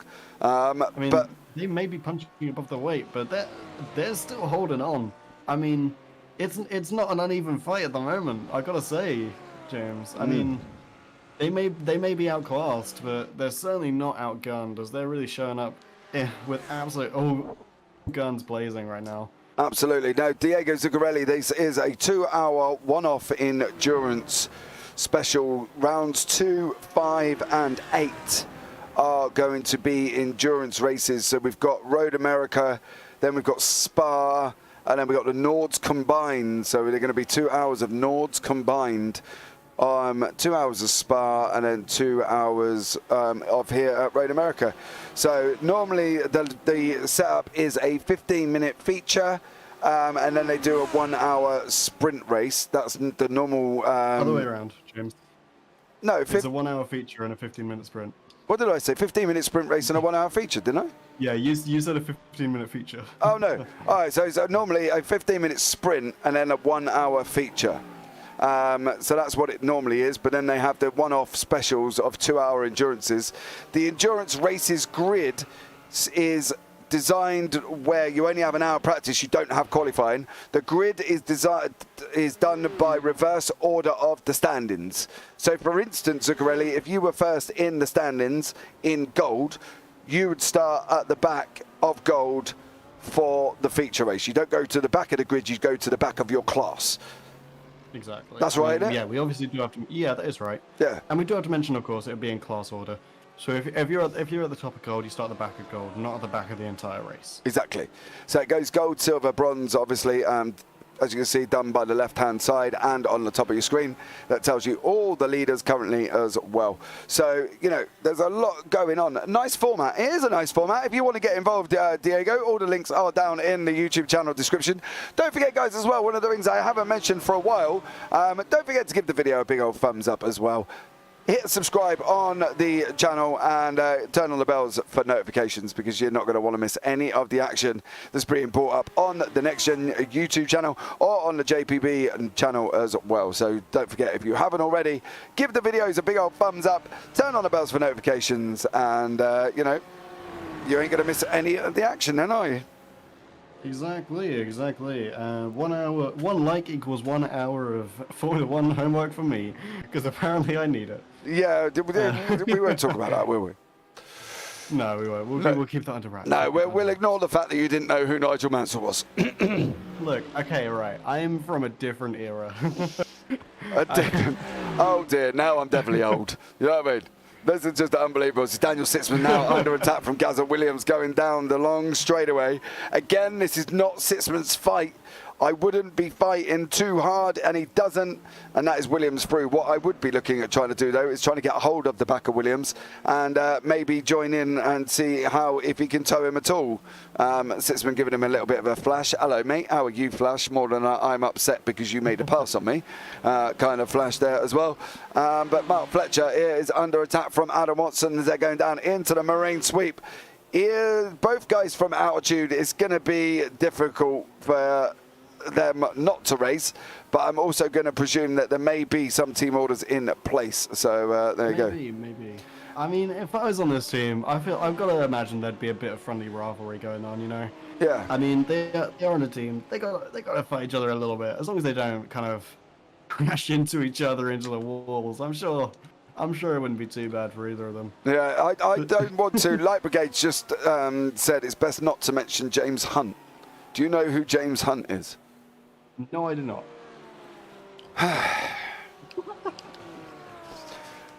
Right. Do you have Netflix? Yes, I do. And yes, I know there is a Formula 1 special. My friend has No, been begging me to not watch the it. Formula 1 special. You might need to do that just to get your up-to-dates. But there is a James Hunt film and Niki Lauda film on there. Oh, my God. What's it called? Oh! Hold on. Carry on talking for a minute. I just want to remember what the film is. Well, we're still watching Mark Fletcher here up in seventh place, under attack by Adam Watson. These two are pretty... Mark Fletcher, one of the faster racers. I'm pretty sure he's one of the highest rated racers in the entire league at the moment in GT3. Coming around up in seventh place. He's had a bit of a mountain to climb going through. As we're saying, there's Tom Dadswell taking over. Over coming up to position 5. Sorry, I'm going to interrupt now because Light Brigade has just said... Go ahead. It's called Rush. That was it. Called Rush. Yeah. Oh, yeah. So watch Rush to get an understanding of Formula 1 racing. Back in the days of James Hunt. My homework. Yeah, James Hunt and Niki Lauda. And also pay attention to the Senna film as well. If you haven't seen the Senna film, please go and watch it. Because you'll then learn about the other people involved in Formula 1 at that specific time. One of them being Nigel who? Nigel Mansell. Yay! Well done. There we go. Matt Zeniith there, look, learning. He's here every day learning. Nothing like teaching the young whippersnapper some new tricks, eh? I'm here for all 8 weeks, folks. You're stuck with me. Yeah. Yeah, Matt is joining me in the booth for the whole complete entirety of this series as well. So there you go. If you want to tune in and hear more. One vote for me to keep my job. Yes. Don't forget to vote. Whose main rival was Alan Prost? Language. He doesn't know. Let's just put it that way. His main rival was Ayrton Senna. It was Ayrton Senna. Okay. Okay. I probably should have guessed one of the names you'd already said. You probably, if you'd have guessed Hunt or Lauda, I would have shot you even more because that was about 10, 15 years earlier. But no, it was Ayrton Senna was his main rival. So there we go. Adam Watson is currently being chased down by Mark Fletcher going around the right-hander of Canada corner. These guys are battling out as well. We are here to commentate on the racing, but this is endurance. They do have gaps in the action that we will try and bring you when we can. And this is one of the battles, is Watson and Fletcher. Watson did just pass Mark Fletcher. Baz Meacham has taken a little bit of a diver off track, not only once, but he did it twice. What's happened here, James? So there is Baz Meacham down in turn 5. The dreaded turn 5. Yep. We knew something was going to happen here, James. Yeah, I mean, I'm surprised it's solo, to be honest, though, because I think he's far enough in. Oh, he's not in turn 5, actually. He's further around than turn 5. That's at the carousel. That's just before the carousel. That'd be turn 8. On the carousel. Yeah, on the peak of the carousel. Not the only one getting things wrong today, James. No, well, you know, we do try as best we can. I have to. I mean, if I'm gonna get things wrong, I gotta bring it up when you do, James. Yeah, but the thing is, you're getting things wrong about motorsport. Well, that's. Anyway, back to the racing. Oh, okay. Tell me. We got Mark Fletcher and Adam Watson still battling here, coming around. Mark Fletcher, obviously one of the higher rated racers coming in, sitting in number 8. Mark Fletcher and Dadswell had a bit of a fight last week hopefully we are hoping for a bit of a rivalry. They've had a bit of a mountain to climb so far, and they're doing pretty well of it. So, what do you think is going to happen here, James? Do you think Fletcher's going to take the lead, or who's got eyes on? Yeah, I think Fletcher is going to be looking at trying to pass Watson. I don't think, however, that there's going to be, if the move is made, I don't think there's going to be much of a fight from Watson, because at the end of the day, there's no reason for him to fight at all. So, you know, it's a 6 of one, half dozen of the other situation. Yeah, you're 100% right. I mean, it's a lot to go with. These endurance races, we've got 55 around about minutes left in this race. It's a long way to go. I mean, you got to think maybe some more pit stops could be happening towards the end of this race. We don't want to see someone right at the end having to pit in the last few laps. I think we may get that anyway. I think we possibly could get that. Yeah. It's very possible. Absolutely there as well. Mountain to Climb, Altitude Esports, very good. Thank you very much. Who's? I get it. You get it? I get it. I know. Because altitude is high. Yeah. Yeah. See? Anyway. I hope you guys enjoy a comedy broadcast. Yeah, exactly. But we've got Mark Fletcher here, still chasing down Adam Watson down the Moraine sweep. If he's going to make this move, Mark is going to be making it down into the left-hand side of turn 5. He's going to be looking at taking the inside if he can. Watson kind of makes a half defense, not really a full-on defense of that inside line, but takes the natural line around the corner, and it currently holds it in there as well. That was currently Stephen Wessels in the Porsche in front, has had an incident in front of these guys, and I can guarantee if I look at that now, he's going to be on the rundown of 5, and he's going to spin it coming out the exit of 5. So that is my prediction. Oh, you're absolutely right, James. We're having a lot of issues on this corner today. It's got to now. Has to get out of the way of Dadswell. I believe this is Papa Iolo coming around here. Yeah, Papa Iolo. Papa Iolo. Dadswell not coming up to 4th. Papa Iolo, apologies. Papa Iolo. Camilo Metello is still out in front currently at the moment by 27 seconds. Jamie Dory in 2nd place, Santos in 3rd, Dadswell 4th, Papa Iola in 5th, Wessels in 6th, Watson 7th, Fletcher 8th, Williams 9th, Sitzman in 10th place. So that currently rounds out your top 10, and the Stephen Wessels, Adam Watson, Mark Fletcher battle is your closest battle on track. Papa Iola is just in front of these guys as well. This could be an interesting 4-way battle here, Matt, as these guys start leading down the long straightaway. It really could be. I mean, obviously, Wessels and Watson, their names both start with a W, so they go hand in hand. We could be seeing a little bit of offense here from Watson coming around on the inside of the straight. And we're coming into turn 1, so this could be a little bit dangerous here coming in. We could see a little bit of damage, but they're getting close, but they seem to be doing just fine. I believe that's Fletcher just right close behind as well. Yeah. We're getting pretty close here, James. Yeah, That's Fletcher's carried. Yeah, Fletcher carried some massive overspeed down into turn 1. Watson made that move over Wessels, and Wessels is now under attack from Fletcher. Fletcher's going to be looking at going on the right-hand side of your screen there as well. Watson's moved over to try and tow his teammate through. Watson and Fletcher, the job isn't done this time around, but Wessels does go in hot again into that turn 5 that he struggled with on the last lap around and ended up going round in a circle.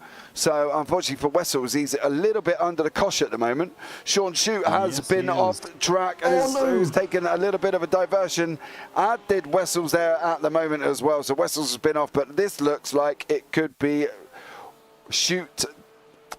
Where are we on track? Are we in the same corner, I believe? Yeah. This one corner, James. It's having its issues. Yeah, Shute just completely missed his braking point. I'm not quite sure what happened there. Yeah, I just missed the braking point. The thing is as well is with this specific car as well, if you miss your braking point and you start slamming your brakes on, you're going to be back round. So there you go. Baz Meacham has just been overtaken by Nigel Stock. Baz is going to look at making a move back round into turn 1 again. They don't do it this time around. And while I don't think I'd mentioned this, I believe we missed this, but between that Watson, Fletcher, and Wessels little three-way, there was a tiny bit of contact there. Luckily, it didn't amount into an incident or any sort of crash, but I did notice a little bit of a lap tap. I believe that was between Fletcher and Wessels. So that could have been close, James. Was that the fact that Wessels may have taken a little bit of a diver off track here? There's Fletcher. I don't believe it was even the diver here. It was just Wessels on it. Yeah, Wessels on his own on that one. But I think it was going down. Down as well. So there you go. This is going to be interesting here as we are now on board with Baz Meacham. Is chasing down Nigel Stock in the Crest Autosport car in the Audi. So it's 3 Audis. It's quite a strong Audi field. You know, we do have Audis, BMWs, Porsches. For one Ferrari, Liam Tack, unfortunately, that is out. Mercedes as well. So there's a good mixture of manufacturers here. There really is. And obviously, Nigel Stock, obviously named after Nigel Mansell, so hopefully he can live up to that name. Obviously. Coming around and being attacked by Baz Meacham. But these manufacturers, we gotta wonder, is it a bit of a reflection on the car? That some of the Audis, we got a lot of Audis.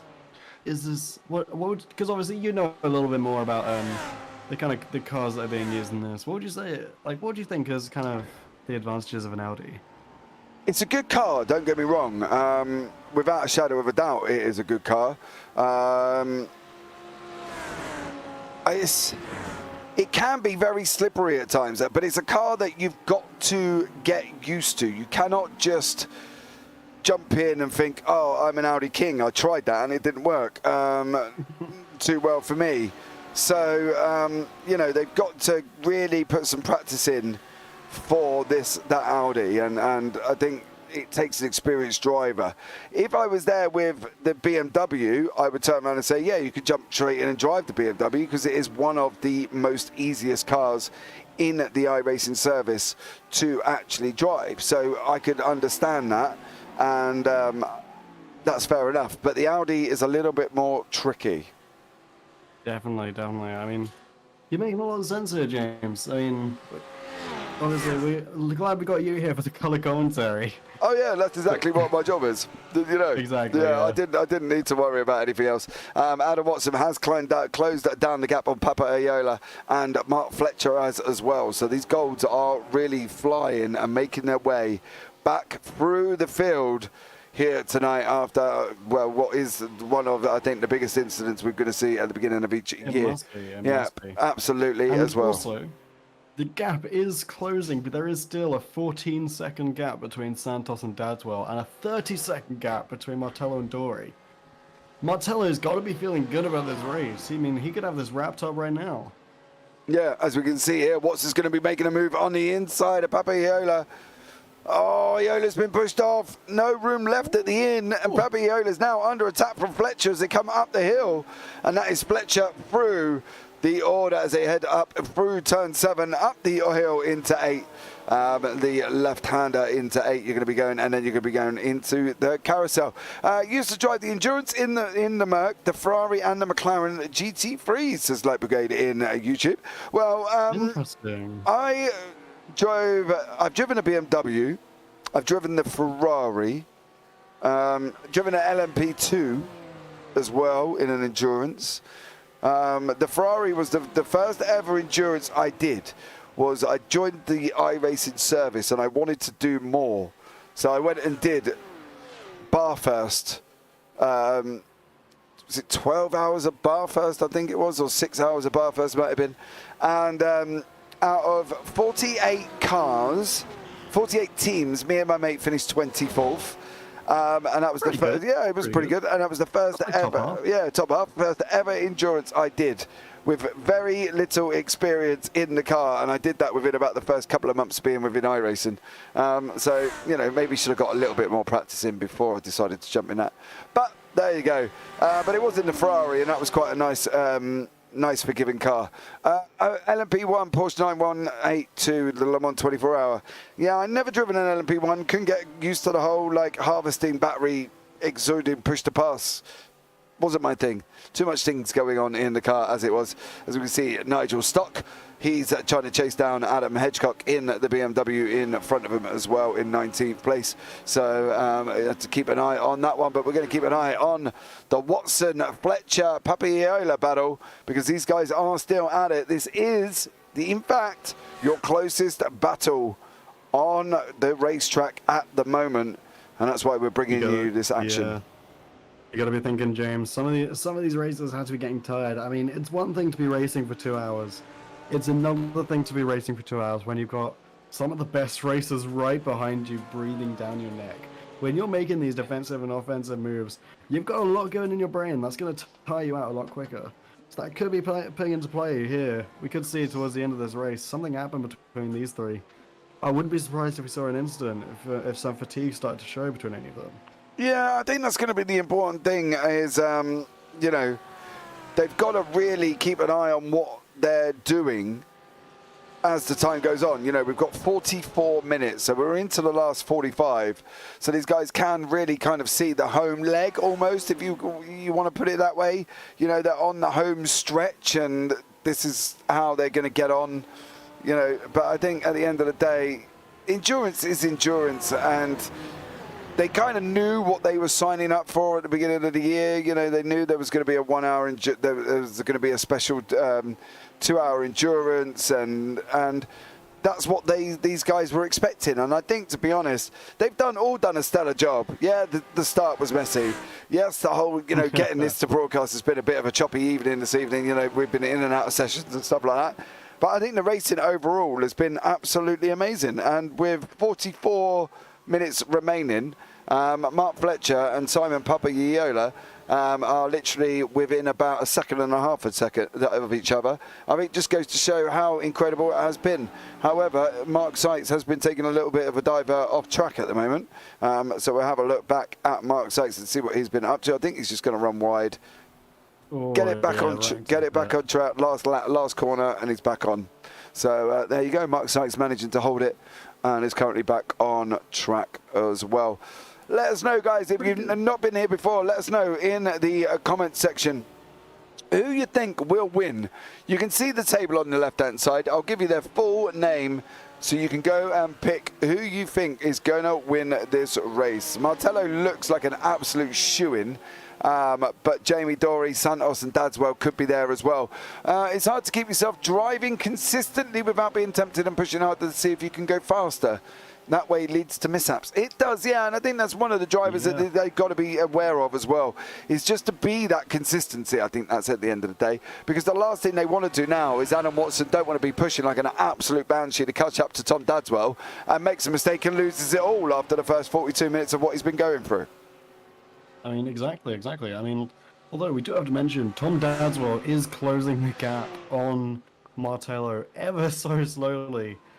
It seems lap by lap, he's gaining a few tenths of a second every lap. If he manages to speed that up, Tom Dadswell could be taking over. He's currently the only one actually gaining time on Martello. Jamie Dory and Santos, the time is only getting wider between them and Martello. Yeah. Also, the gap between Santos and Dory is actually closing.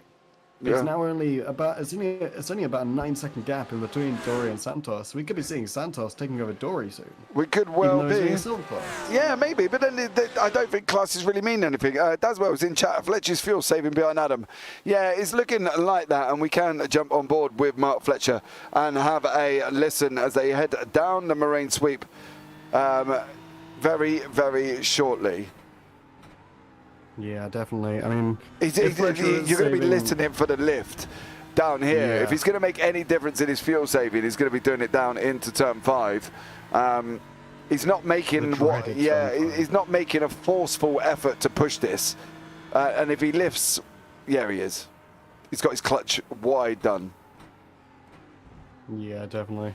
Yeah. I mean, Fletcher and Adams, they are, I believe, correct me if I'm wrong, but they are both on Altitude Esports, I believe. Yes. Am I right? Yeah, yes, they are. I was correct. You are right. So there's going to be a bit of team play there. I mean, if Martello does have to pit soon, that could open a door for people like Dory, Santos, all the way down to even Gavin Gardner to try and get up some time, close the gap a little bit. But I think it's harder in an endurance to really close the gap when you're coming into that final leg, unless your pit stop has worked out incredible for you and you've taken a big old chunk of time out of somebody in front of you. I think overall trying to gain the positions is a tough one in the first place. But I think what these guys have got to do is just really concentrate on what they're doing on the racetrack, which will then allow them to close up to the guys in front, because that's where they want to be doing at the end of the day. And you can listen to Fletch, he is saving like absolutely crazy. So Mark Fletcher is saving fuel behind, hoping that he will be in a better position later on in the race. 100%. I mean, Mark Fletcher, as we know, is a very talented racer. So these kind of strategies, you got to think are kind of expected of him. He's pretty fast. Is he the highest rated, or is that Dadswell? No, he's 6K. Dadswell's 4.5. So yeah, Mark Fletcher is one of. Oh wow, Mark Fletcher is way higher. Yeah, Mark Fletcher is one of the highest drivers. So there you go. Yeah, like we go again, a good message in chat as well. It's not also fuel that he's saving, but he's also saving his tyres as well, because obviously it's why he's not pushing. He's saving the tyres. So, yeah, you know, makes sense. yeah, I mean, Fletcher's doing a good job at the moment. 39 minutes on the clock, so. We do also have to mention, there is required to change all 4 tyres at some point during the race, or you will be disqualified.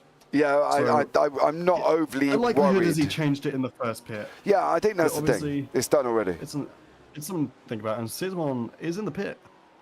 Sitzman. The current bronze cast leader, Sitzman, heading into the pit lane. The problem for him is, well, it's not really a problem. Doherty's quite far behind him currently as well. So Doherty is going round Canada corner. So if Sitzman can get in and fueled up, but it almost shows a sign that if Sitzman's got to go in the pits, and you know, he's pitted on lap 161. There could be others that may have to make that move into the pits at the same time. So I don't think this could be the only pit stop, the only second stop we see from these drivers, especially when they've pitted around the same amount of time. Could be the change of the winds. Yeah. Like, I would not be surprised if you were like Darren Doherty, Paul Scott and De Oliveira had to pit again. It would not be a surprise, I don't think. No, not at all. We'll have to see what happens with people like Martello and Dory up in the lead here. It's going to be interesting if they do, though, because if Tom Dadswell gets his play right and Martello and Dory and Santos have to pit, that could be a nice window of opportunity there for Dadswell. Oh, yeah, without a shadow of a doubt. You know, Dadswell could be on for gaining a big chunk of positions. Doherty's now down into 11th.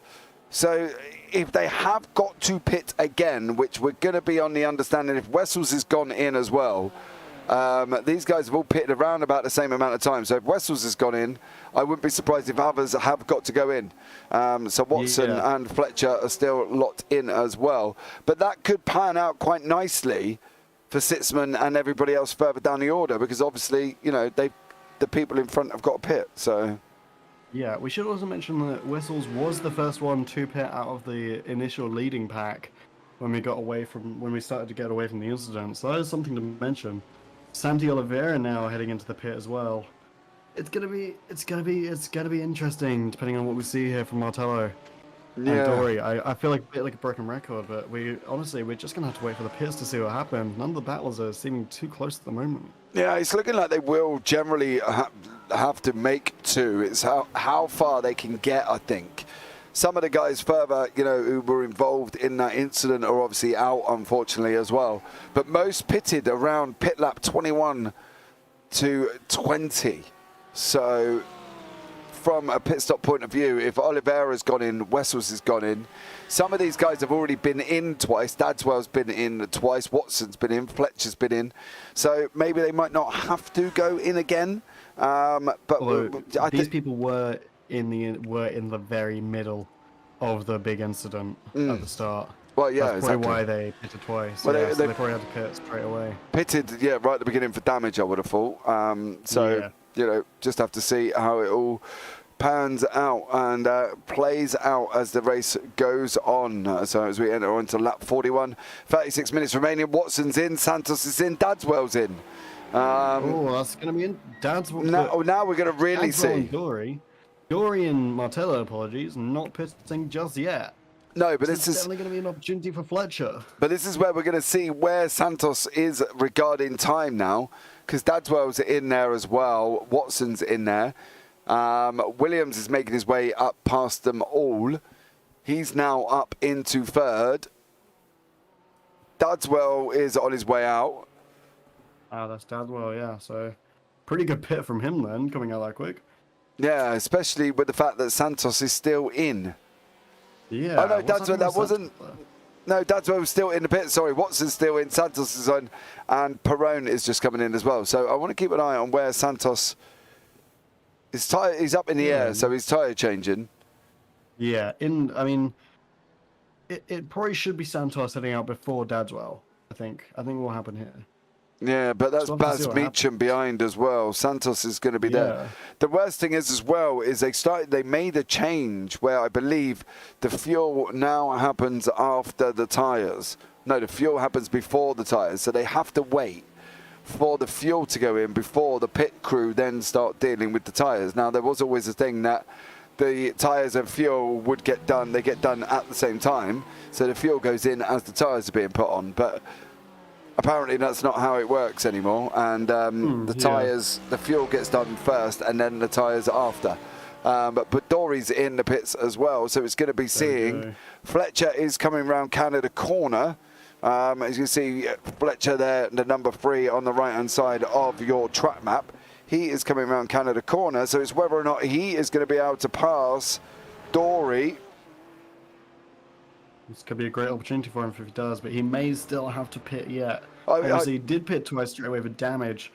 Yeah, but there could be something here. Yeah, I don't think he's got enough. I don't think he's got enough fuel or anything. It'd be very impressive if he did. Yeah, no, I don't think it's going to happen.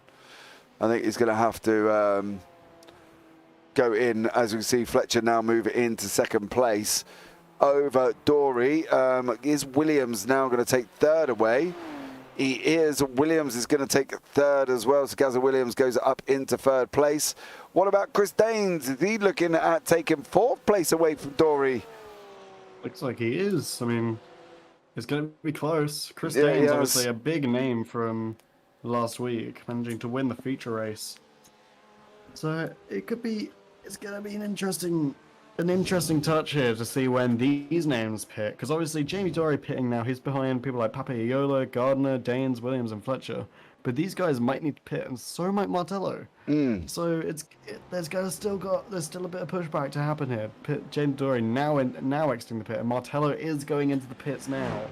Yeah, this is gonna be a critical moment of the race, James. I think so as well. It depends on how much time these guys can catch up on Martello. Yeah, before he exits the pit. Well, he's currently going in the pit lane at the bottom, and Santos is going past the pit lane. Was going past the pit lane at the same time.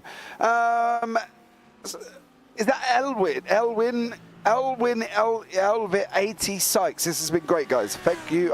If you're talking about me or the racing, are you talking about us or the racing? There we go. I think us. You think us? We think us as well. We'll take a little bit of a trumpet blow tonight. Why not? You know, I mean, I'm always down with somebody blowing me trumpet, but you know.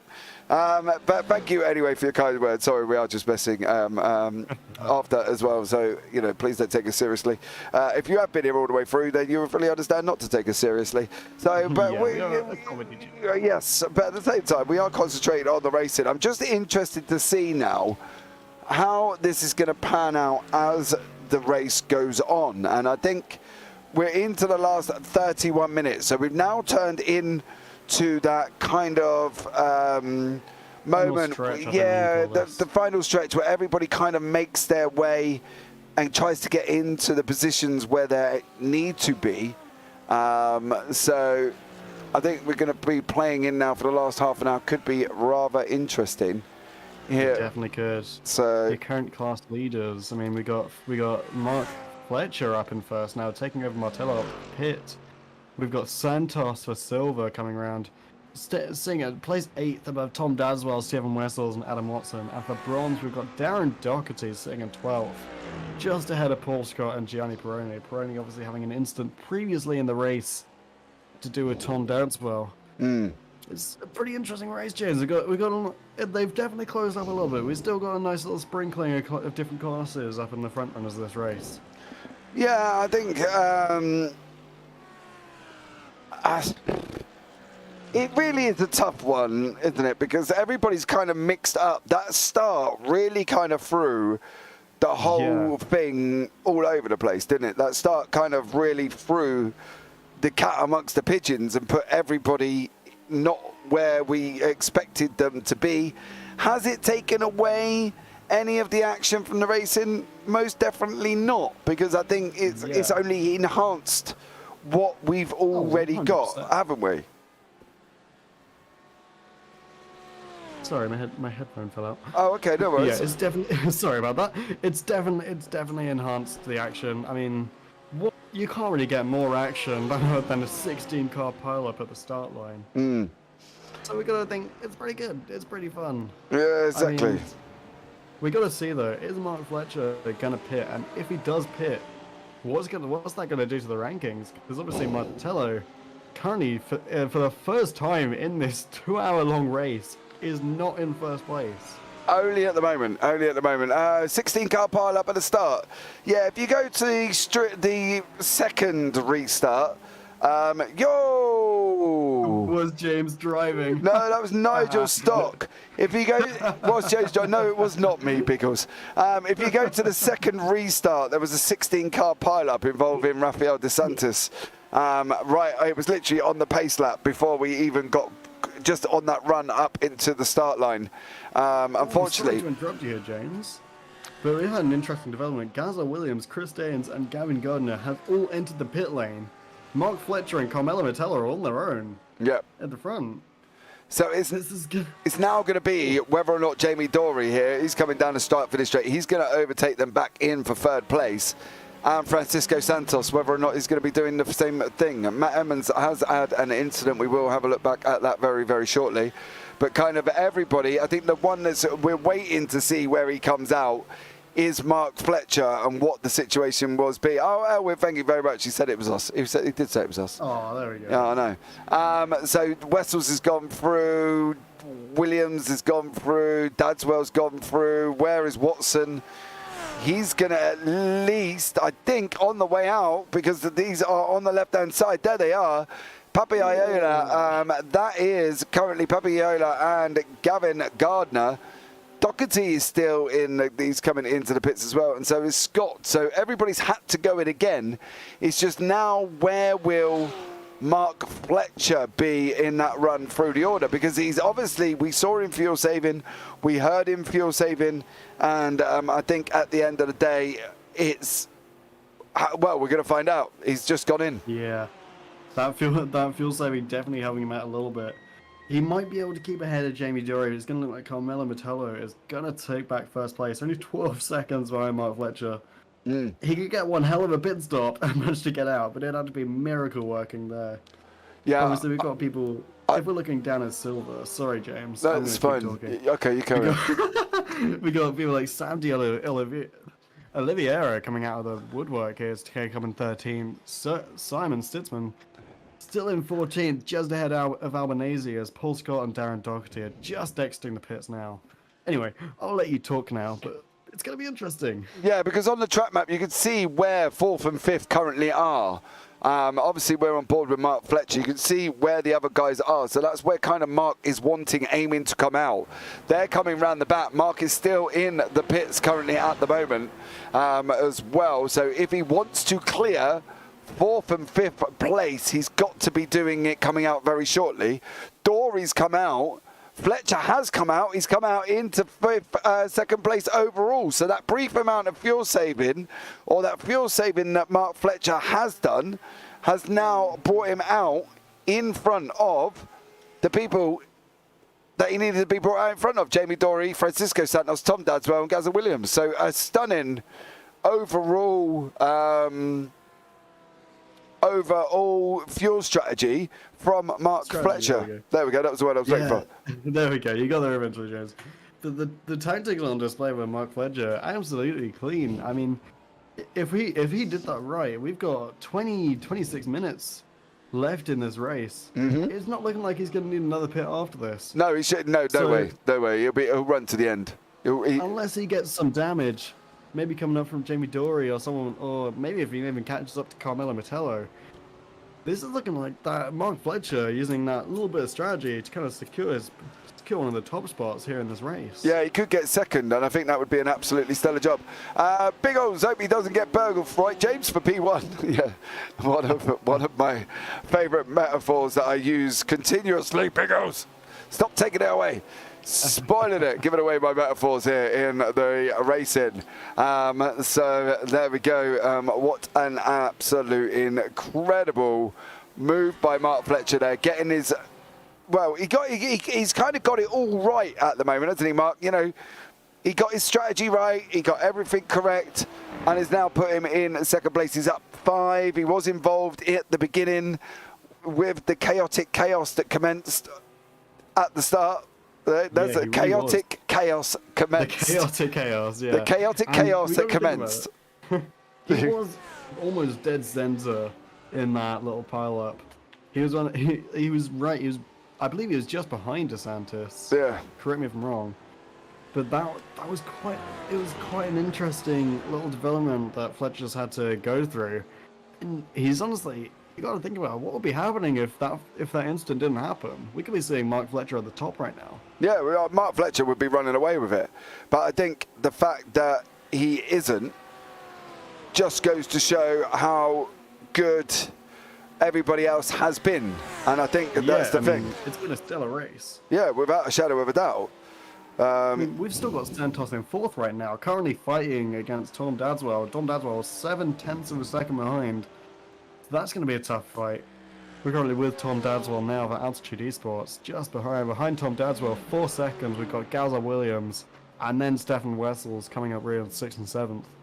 So we could be seeing Santos dropping down to 5th here, but no matter what Santos does, he's got to be happy with himself after getting on the silver class, managing to outrace a lot of the goals for a long time. Absolutely.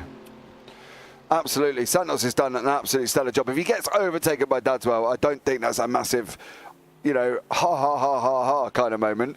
I think that's more of it's a commemorative fact, the fact that Santos has done a stellar job.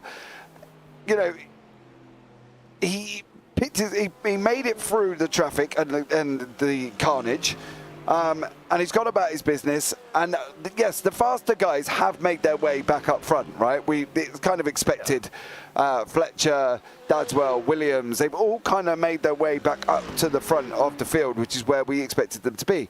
But they've still, from Santos' point of view, he's still ahead of, you know, 2, 4, 6, 8 gold drivers right at this moment in time. Yes, we think it's soon to be 7 because Dadswell is closing up on him. But that still puts him ahead. It's 7 drivers. Being passed by Dadswell is not something to, like, turn your nose about. Dadswell is probably one of the front runners of the entire tournament. Currently coming into this race in the first position in the gold class. So Santos is currently defending against what is at the moment the best gold racer after one race. So we got to think, Santos, he is doing an absolutely amazing job. No matter what he does here, he's got to be proud. Absolutely. He does get overtaken. Yeah, absolutely. There's no shadow on the rest of his race today. Oh, he's backed off. Go around the inside. He's left you the inside door open there, Santos, which is used a back marker because that doesn't allow Dadswell to make that move back through. However, this back marker is putting up a good old effort here, and Dadswell's trying to put off Santos. Doesn't do it at this moment in time, and Santos doesn't leave the door open, so therefore he doesn't get burgled. So there we go. Jorge Santos, great DS racing. Go Santos and Oliveira. Yeah, they're first and second in gold, not in gold, in silver. Santos is 4th overall, up 15 places. Oliveira is, 15. Oliveira is 13th overall, second in class, and is up 2. So both of them doing an absolute stellar job. Bit of a contentious subject, really, within my own mental ability here. I'm hoping that isn't Dadswell flashing. No, maybe it might have just been the camera angles that have gone past. Maybe. So there we go. This is a tough fight. I mean, we've still got a pretty long time. Dadswell's got it done. No, he's got it. Yeah, he got it done. We got Gaza Williams just beeping in behind there, hoping to get in as well. No, Williams is about 3.5 seconds back. Oh, who was it behind? That was one of the backmarker Porsches. That was Sean Shute in the middle. So apologies, I didn't have my SDK up. What? That's fine. I'm all over the place. So there we go. Hyped Rob Train, says Biggles. There we go. Right, guys, I am going to do something on the request of the person that sent me in this form. So he's currently chasing down Darren Doherty in a completely different class here as well. Darren is 2nd overall in the bronze in front of us at the moment. But for the next few minutes, listen on as we're going to talk about our own last and final driver focus of this broadcast, and that's going to be one Mr. Adam Hedgecock. He's in car number 24 in 18th place from Altitude Esports. So he is currently at the tender age of 40. Is our very own Mr. Hedgecock. Alan has been sim racing for about 15 years, and his favourite simulator is iRacing. Biggest inspiration in motorsport, Jenson Button. Watching him win the WDC in 09 really cemented my desire to sim race properly. His smooth style and happy personality is a great combo to learn from. So we all know Jenson Button, don't we, Matt? Yes, we do. I do know Jenson Button. You do? There we go. Well, there you go. I do know Jenson Button. Hype for Matt in chat, please, for knowing one Formula One driver. Don't worry, I know some other ones. Do you? Who do you know? There's also Charles Leclerc. Okay. Charles Leclerc. What? He races Ferrari. All right. I know that one. What non-current racing driver can you tell me? Oh, fuck. Sorry, apologies, language. Oh, frick. Oh, God. Right, anyway. Nigel Mansell. Well, there you go. That's because it's been brought up. So, there you go. So, that is Mr. Hedgecock. His greatest achievement in real life or sim racing. I think this is where things... sometimes the forms that we send out for people and drivers, they fill in, but they don't obviously come back full open disclosure. And I have checked with Adam as well, and I've mentioned about it as well. His greatest achievement in real life or sim racing. So just listen up, guys, and take this in for me, please. I've held 3 iRacing world records in the VW Jetta. I've also been a nominee for a VCO Simi Award for sim racing photography, which he did do. As well, he was in the nominees list last season, I believe. The Simmies are almost like the Oscars of the sim racing world. You can vote for. There's loads of best commentary, best photographer as well. So they come up in November. So, you know, hint, hint. So there you go. impressive. Yeah, so outside of the sim, the view of the broadcaster is not very clear. Can you check it? It's going out in 1080 in HD. So maybe if you can select 1080 from the selection, that may also be your issue. I believe there's no other issues going along anywhere else. Yeah, I just had a look. It's all fine on here. Yeah, it's all fine on my end as well. So in Sim Racing, 3 world records, VW Jetta nominated for the VCO Simmies Award. Outside of Sim Racing, my biggest achievement is battling mental health issues which had been dominating and suffocating my life. I've gone from being completely housebound to being able to go on small walks outside. Thanks to the support of my family, girlfriend and local mental health team, I've made massive strides to becoming a functioning member of society again. Now, I think from Adam's point of view, for him to come out and give us this information, and I have checked with him, so please do not think that I'm reading it completely out of my own fruition. I have spoke to him and said, like, are you sure you're okay reading me out? And he says, yes, I want to be proud of what I've achieved within my own mental state as well. So that is basically one of the submissions from Mr. Adam Hedgecock as well. But I think we need to appreciate what Adam goes through on a day-to-day basis. And obviously, I am my DMs are always open if you do want to talk about mental health as well. I have suffered with it myself. So please, at the end of the day, reach out to people, and you can be on the road to recovery. That currently Adam Hedgecock is, as always, on the road to recovery if he's not always on target. So massive shout out to Adam Hedgecock for coming 100%. Out and being proud of what he's achieved within his own life and within his own mental health. So there we go. That is the last final driver focus of this evening as we're coming into the last 15 minutes of the race, and we're currently on lap 50. So there we go. Oh, good lap on. 50. Yeah. Wow, really in. Yep, exactly. Yeah, sorry, yeah, exactly. Yeah, I think you know, it's like Biggles has said. Oh, good on you, mate. Mental health is not easy to win. You're a champion for that, mate. Job done, Adam. So there we go, Adam Hedgecock. Yeah, to be able to come out is not an easy thing and say this is what he's been dealing with, but he really has. So everyone, if you're in chat right now, give a little bit of support for Adam Hedgecock, because that's not an easy thing to do. I mean, I've dealt with mental health issues before. They're not fun. They're really not, and it takes a lot to be able to reach out. Yeah. And make sure if you are also dealing with that, like James said, my DMs are also open. Feel free if you have a need. We're always here. Exactly, a chat or a scream or a moan or an argument with some. Normally, a scream is always good. I find a good scream at people is good as well. So you can just go and have a chat. Say you're having a bad day. I need to vent and just vent away. But at the moment, we need to look at the fact that Papiola has gone off track, and this is currently down into turn 8. That is turn 8. I believe. No, it's not. It's further down. It's further down. That looks like it. No, it's further down the order and not turn 8. It is actually going down into turn 12 into Canada corner. So there we go. Into turn 12. That was a pretty rough turn though. Just missed it and spun out. Yeah. Unfortunate there for Papiola. It looks like he only lost 2 positions there. Yeah, he didn't come out of it too harsh. So you know, fair play to him as well.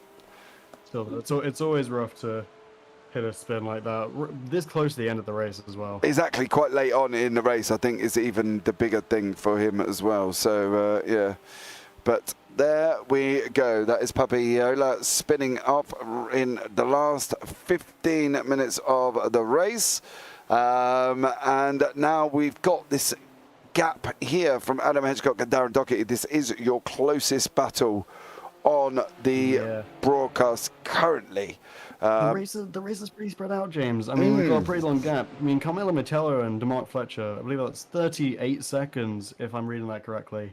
It's a little bit blurry on my end, but no worries. And then 49 seconds between Jamie Dory and Metello. It's pretty spread out. And then we've got a little bit of a gap between Santos and Dadswell and Williams. It's looking pretty spread out. It may close up towards the time, but right now Adam Hedgecock and Darren Doherty is going to be what we're watching. As they're cutting into this turn, they're looking pretty close together. What are you thinking, James? Yeah, I think they need to sort of really kind of not hold each other up. I think at the moment, though, Hedgecock is opening up that bit of a gap to Doherty, where Doherty's not catching as much as the drive. Shane Abbott there as well. Huge things to mention. What a top fella. Yes, it was as well. And Biggles in a couple of there as well. I have to say, esports, motorsport is the best way to connect to people around the world, share your voice and have some fun at the same time. And then Light Brigade, good for you, Adam. I was lucky enough to take part in the 2019 and 23 hours as older with Jimmy Broadbent for the Mind charity. Best result was finishing 4th. Well, there you go. That is, if you know, Light Brigade is Andy Maxwell from the UK Sim Racers League that we look at covering on a Tuesday evening as well. So, you know, so there you go. That is Andy Maxwell in chat as well. How did Fletcher go to P2? Did he not take tyres at all? Yes, he did take tyres. They have to. It's a mandatory tyre stop. Mark Fletcher has just driven an absolute barnstorming race.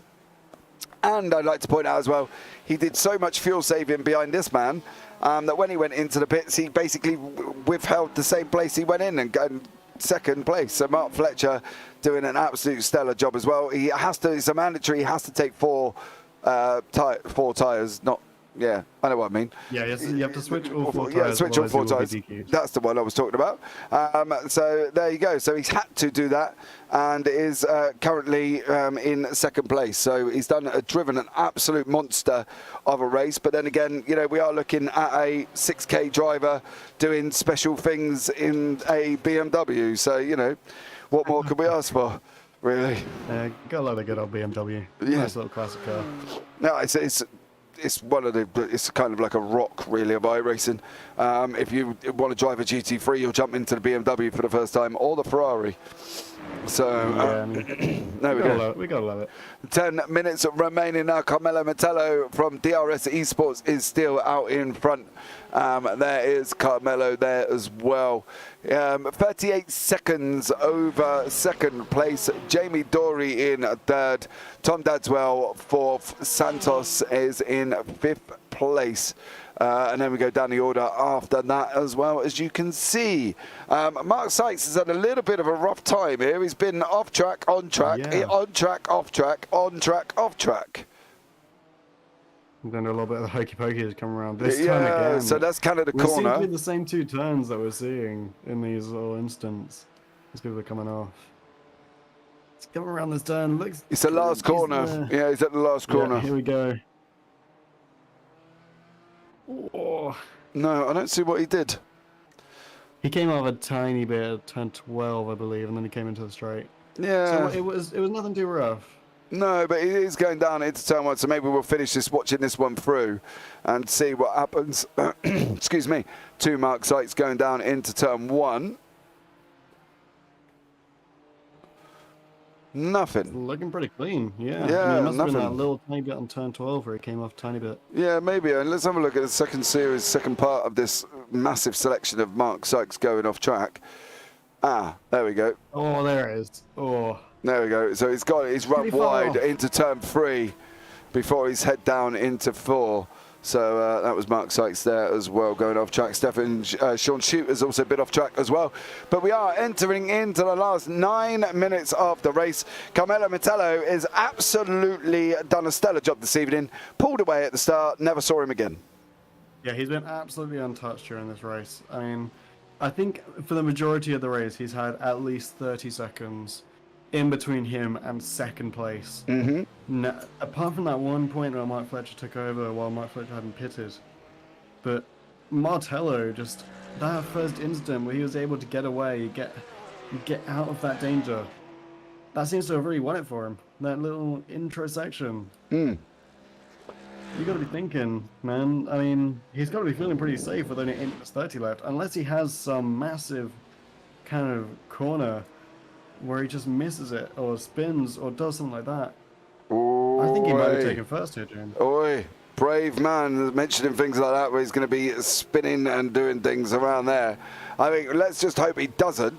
And he has a stellar ending to what is already a stellar race, Matt. No cursing here on the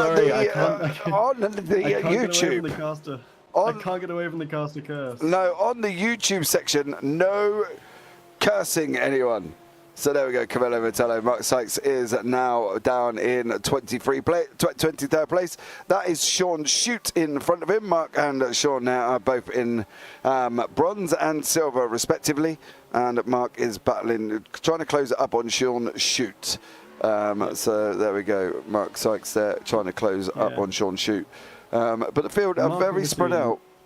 Yeah, Mark last week had a pretty good race last week, if I remember correctly.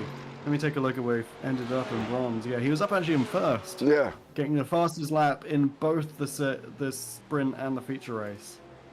With 41 points. Coming into this race just doesn't seem to have done it for him. Yeah, I think... I don't know. There's a lot of things that went on in this race. There was a lot of things that could throw somebody off as well. So, you know, at the end of the day, Mark's where Mark is because Mark was in there because of the racing that's taken place. So I think from Mark's point of view, he's 23rd overall, 4th in class, done a stellar job, really. Yeah, exactly. Let's hope when you say stellar, you don't mean as in exploding star supernova. Let's really hope we don't see an explosion here. An explosion would not be what we want to see. No, absolutely not. Absolutely not. We do have Gazza Williams closing down on Santos. Santos has got 6 minutes or about 3 laps remaining as well. The reigning champ is back at it. Camillo Motello and Mark Fletcher. Your front 2 there as well. So Mark Fletcher, I believe, it was Mark Fletcher who was the reigning champion last year, if I'm not mistaken. I believe so. If I'm not mistaken, it was. Correct us if I'm wrong. Correct us if we're wrong in chat. No, I'm sure. Yeah, I think it was Mark Fletcher who was the reigning champion from last year. Maybe. Well, let me know either way. Gazza Williams still chasing down Santos there as well. Dory has got Tom Dadswell not far behind him as well on lap 55. Not where Dory really wanted to be, Jamie Dory here this late on in the race, having Dadswell pressure him. But I am going to look at Gianni, where is 11th in gold? It is Simone Papaiola. Would be place 11. He has just been off track at the end of the lap. We're seeing this one turn again. Oh no.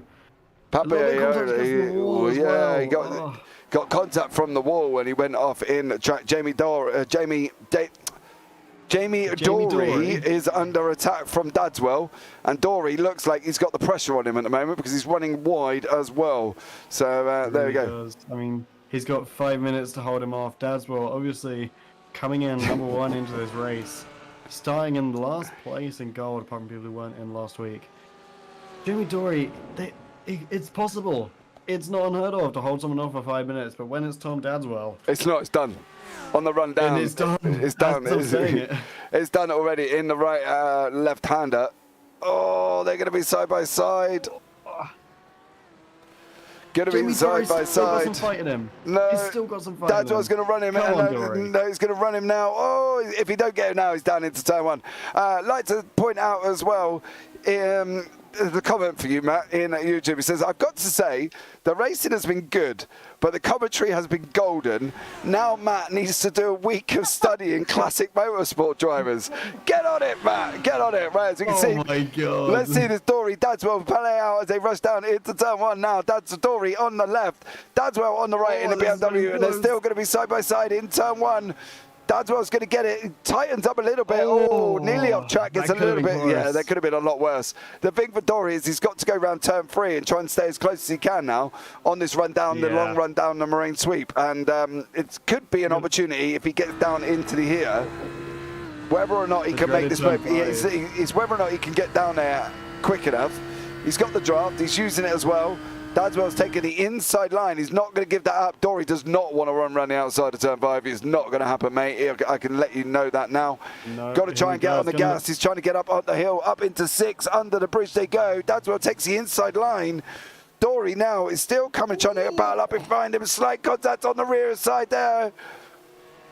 And away they go. Great defense by Dadswell. Dadswell, get it done.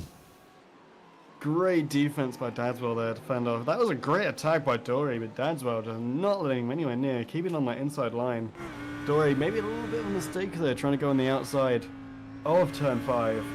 But it looks like it didn't quite work out for him. Dadswell coming into 3rd place. How many places has he gone up, James? He's had a bit of a mountain to climb after. Yeah, he's gone up 6. After the incident. Yeah, he's gone up 6 from a grid spot. Tom Dadswell. Santos still holding on against Gaza Williams as well. This is definitely going to be the closest battle of these last couple minutes. 2.5 minutes remaining. Santos, it's going to be close. Obviously, Santos, he's going to have to try and fight. He's got him. But no, Gaza Williams goes ahead. Could almost be looking at a little bit of contact here, but Santos obviously already having an amazing race. It's whether he can keep these last few places from slipping away from him in these last 2 minutes. It's not helped. 1 lap. It's not helped. He's got Chris Daines behind him. Exactly. He's just got Chris Daines. That's what I mean. That's what I mean. He's got to hold against Chris Daines as well. Where is our leader? Now, our leader's fine. We're going to have, we're going to have this one and one more, and then we're going to be on the last black. 6 places from his grid position, but 24 up from the start crash. Yeah.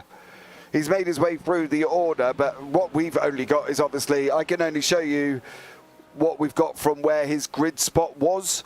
So as you can see, Santos is up 13 from where his grid spot was. Dadswell and Fletcher are up 6 and 5 respectively. So that's why we can't give you that information from where they crashed. Obviously, we know they were involved in the crash. We know they went all the way down the bottom of the field. But we can obviously only give you from where their grid slot position was. The software doesn't quite allow us to do some fancy things like that, young sir, as well. So, but thank you very much for sticking with us. Glad you liked what's going on as well. I think someone must have painted the word dimorphos. What? Huh? I don't know. I can't read that word. Dimorphos in the word Carmelo went into. I'm a bit confused there as well, to be honest. But yeah, I don't think Carmelo went into. We'll keep going. Yeah, we'll keep going. I don't think Carmelo went into a wall. We're still in P1. Yeah, he's still 40 seconds ahead as well. Yeah, and he's just gone through to take the final white flag of the race. So this should be the final lap, if I'm not mistaken, of the race for Carmelo. And now Chris Daines is climbing all over the back of Santos. And poor Santos now really wants to hold on to that position. This close to the end, Daines is going around the outside. He's going to go down into Canada corner. Job done from Santos.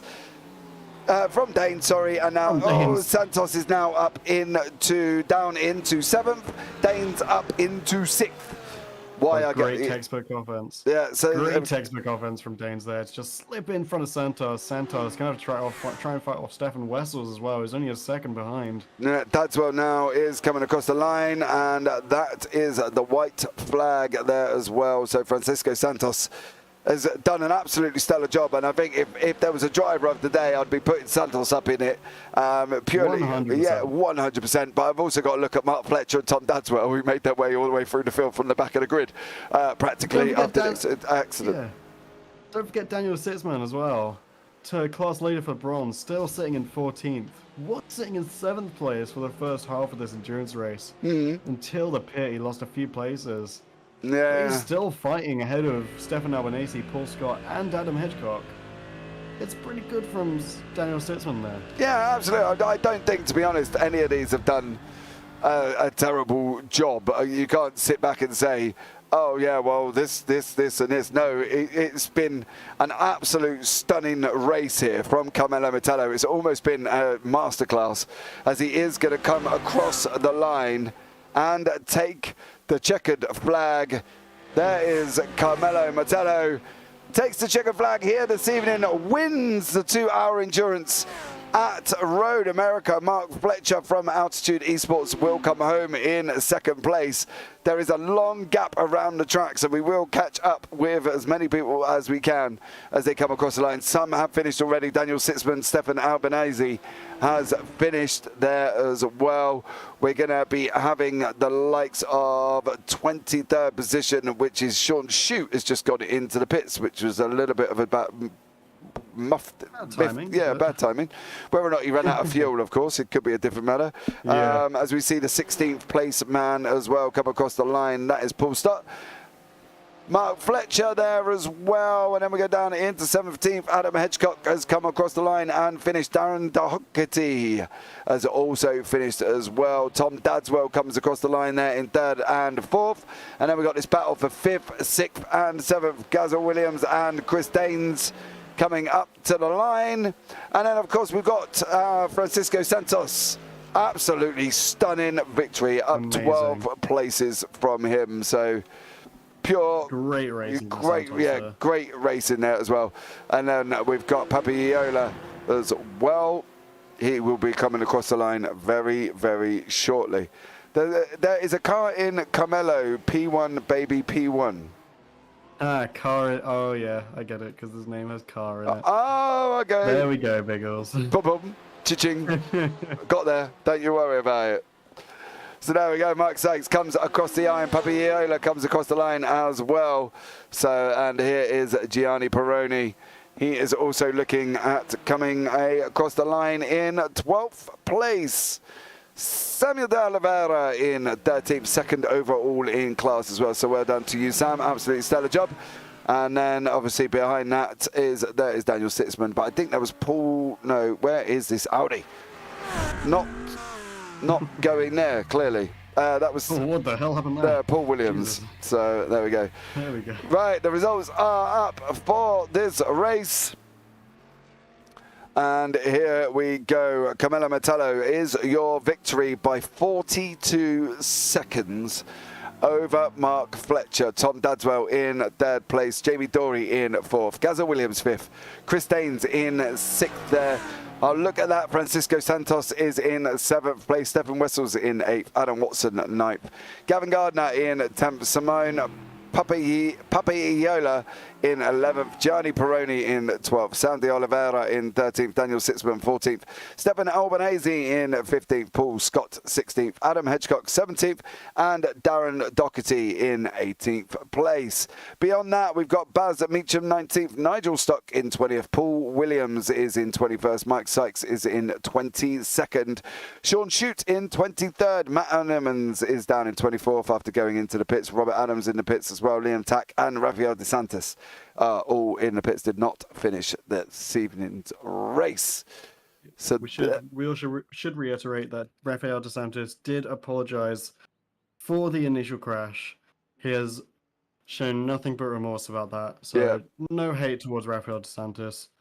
It's a mistake a lot of people would make. Exactly, and he has come out and openly said he's going to apologise. He's apologised, so well done to him as well. Let me just see if we can get anyone into the booth this evening and see if anybody fancies to chat. I know we're running a little bit behind schedule. I think everybody's probably gone off and maybe looking at going to bed due to the fact that we are running a bit behind due to a little bit of confusion that went on earlier on setting up the sessions. So let's give it a couple of minutes. But if you are here, guys, as I say, don't forget to give the video a big old thumbs up and give the subscription a button smash as well. That would be absolutely incredible. And don't forget to turn on the bells for notifications, because at the end of the day, you want to be first to hear all the action. Santos, sorry, still your stockings are full of victories. Well, Santa has... Because Santos. Oh. It's funny. Is it? Who said that? I'm laughing so much, Pickles. Right. We have got somebody in for a chat. He's coming to join me. Let's welcome in my friend, Adam Hedgecock, into the booth. Adam, how are you, sir? Yeah, not too bad. Not too bad. Thank you. How are you? I'm all right, mate. Yeah. Not too bad. Good race? Yeah. No. No, after that big one at the start, the field was so spread. It was so hard to catch anyone. It was shame, really. Yeah, it was. I think that first sort of I want to say first lap, but I don't even think we made it past the first lap, did we? Didn't get past start finishing straight. You know, I think that caused a lot of people spread out across the whole entire race. It wasn't just one class, was it? It was everyone was out of position almost going into the rest of the opening sort of sector of this race, really. Yeah, the people that got through it got a massive advantage because they, like for example, I was not damaged in it, but I was stuck behind a car that was waiting to turn round that was behind another car. Yeah, and before you know it, 30 seconds had gone past, and you're not going to make that up in a race. You're not going to make that up with strategy, and it just jumbled everything. So it's one of those, but I'm sure it looked pretty good on the broadcast, right? Oh, mate, it was incredible. You know me, I love a good little piece of action. However, I would have preferred it a bit later on and not right at the beginning. But it was absolutely incredible. And I think, you know, we got a chopper picture of it all. You know, Santos has come out and apologised, which is fair play to him. It's wrote a message in chat about it and everything else. So that's done as far as I'm concerned and dusted from him. But yeah, it did look good. But look, onwards and upwards. I think that's the only thing we can really say now, can't we? Because we've got the kind of the difficult endurance out the way. Onwards and upwards to the next one. Yeah. Where are we next? I don't even know the calendar. You don't know where you are next?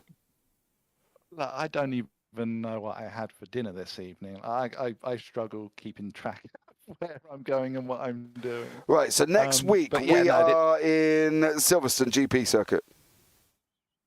Okay, yeah, I like Silverstone. Yeah, we can do that. We can do that? We can do that. Yeah, no, I like Silverstone, so I'm looking forward to that for sure. Yeah, also as well, if you do sit back and watch it, you know, there was a lot of love. All right. Oh, did you read my thing today? I might have done towards the end. Oh, dude. About 25 minutes. All right. But there was a lot of love for you in chat, man, as well. So some of the message as well. Shane Abbott, huge things to mention. What a top fella. There was a couple as well. You know, Biggles, he's obviously one of my co-commentators. Good on you, mate. Mental health is not easy to win. You are a champion for that, mate. Great job. And then Andy Maxwell, one of the other guys I rate in the league. Good for you, Adam. I was lucky enough to take part in the 2019 23 hours of Zolder with Jimmy Broadbent for the Mind charity. Best result, finishing fourth. So, yeah, so a lot of love. So well done to you, young sir, for what you're achieving currently. And, well... That's amazing. Thank you, everybody. No, can I just say, by the way, because I heard Mind. Mind is incredible. Mind is something that I've supported for a long time, and it doesn't happen often. But if I win cash prizes while driving, it goes to Mind as a donation. Well, that's even more incredible. Isn't it? So, like I say, it doesn't happen often, but any money won in leagues, you know, then yes, it goes. Well, there you go. To them. Well, still, at the end of the day, mate, you know, an incredible feat what you're achieving. So fair play to you. We have, you know, we're moving on to Silverstone next week, mate, and I hope you have a great race in Silverstone. But thank you. It's been a pleasure, as it always is, talking to you, and thank you so much for coming to join me in the booth. Yeah, no, thank you, my friend. Thank you. And Matt, yeah, let's not ignore Matt in the entire time. Sorry, my mic is having issues, but yeah, it was a good race, Adam. Awesome. All right, you take care, buddy. Doodles. There we go. That was Adam Hedgecock in the booth for his post-race interview, as always. Right, Matt, give me one sentence to sum up the racing. One hell of a crash, but we had some great racing from some people we didn't expect it from. Well, there you go. Absolutely incredible there as well, guys. But that is bringing out to the end of the broadcast. So all that's left for me to say now is you all take care. Have a great week. And you never know, I may see you on the track sometime. Good night. Goodbye, y'all.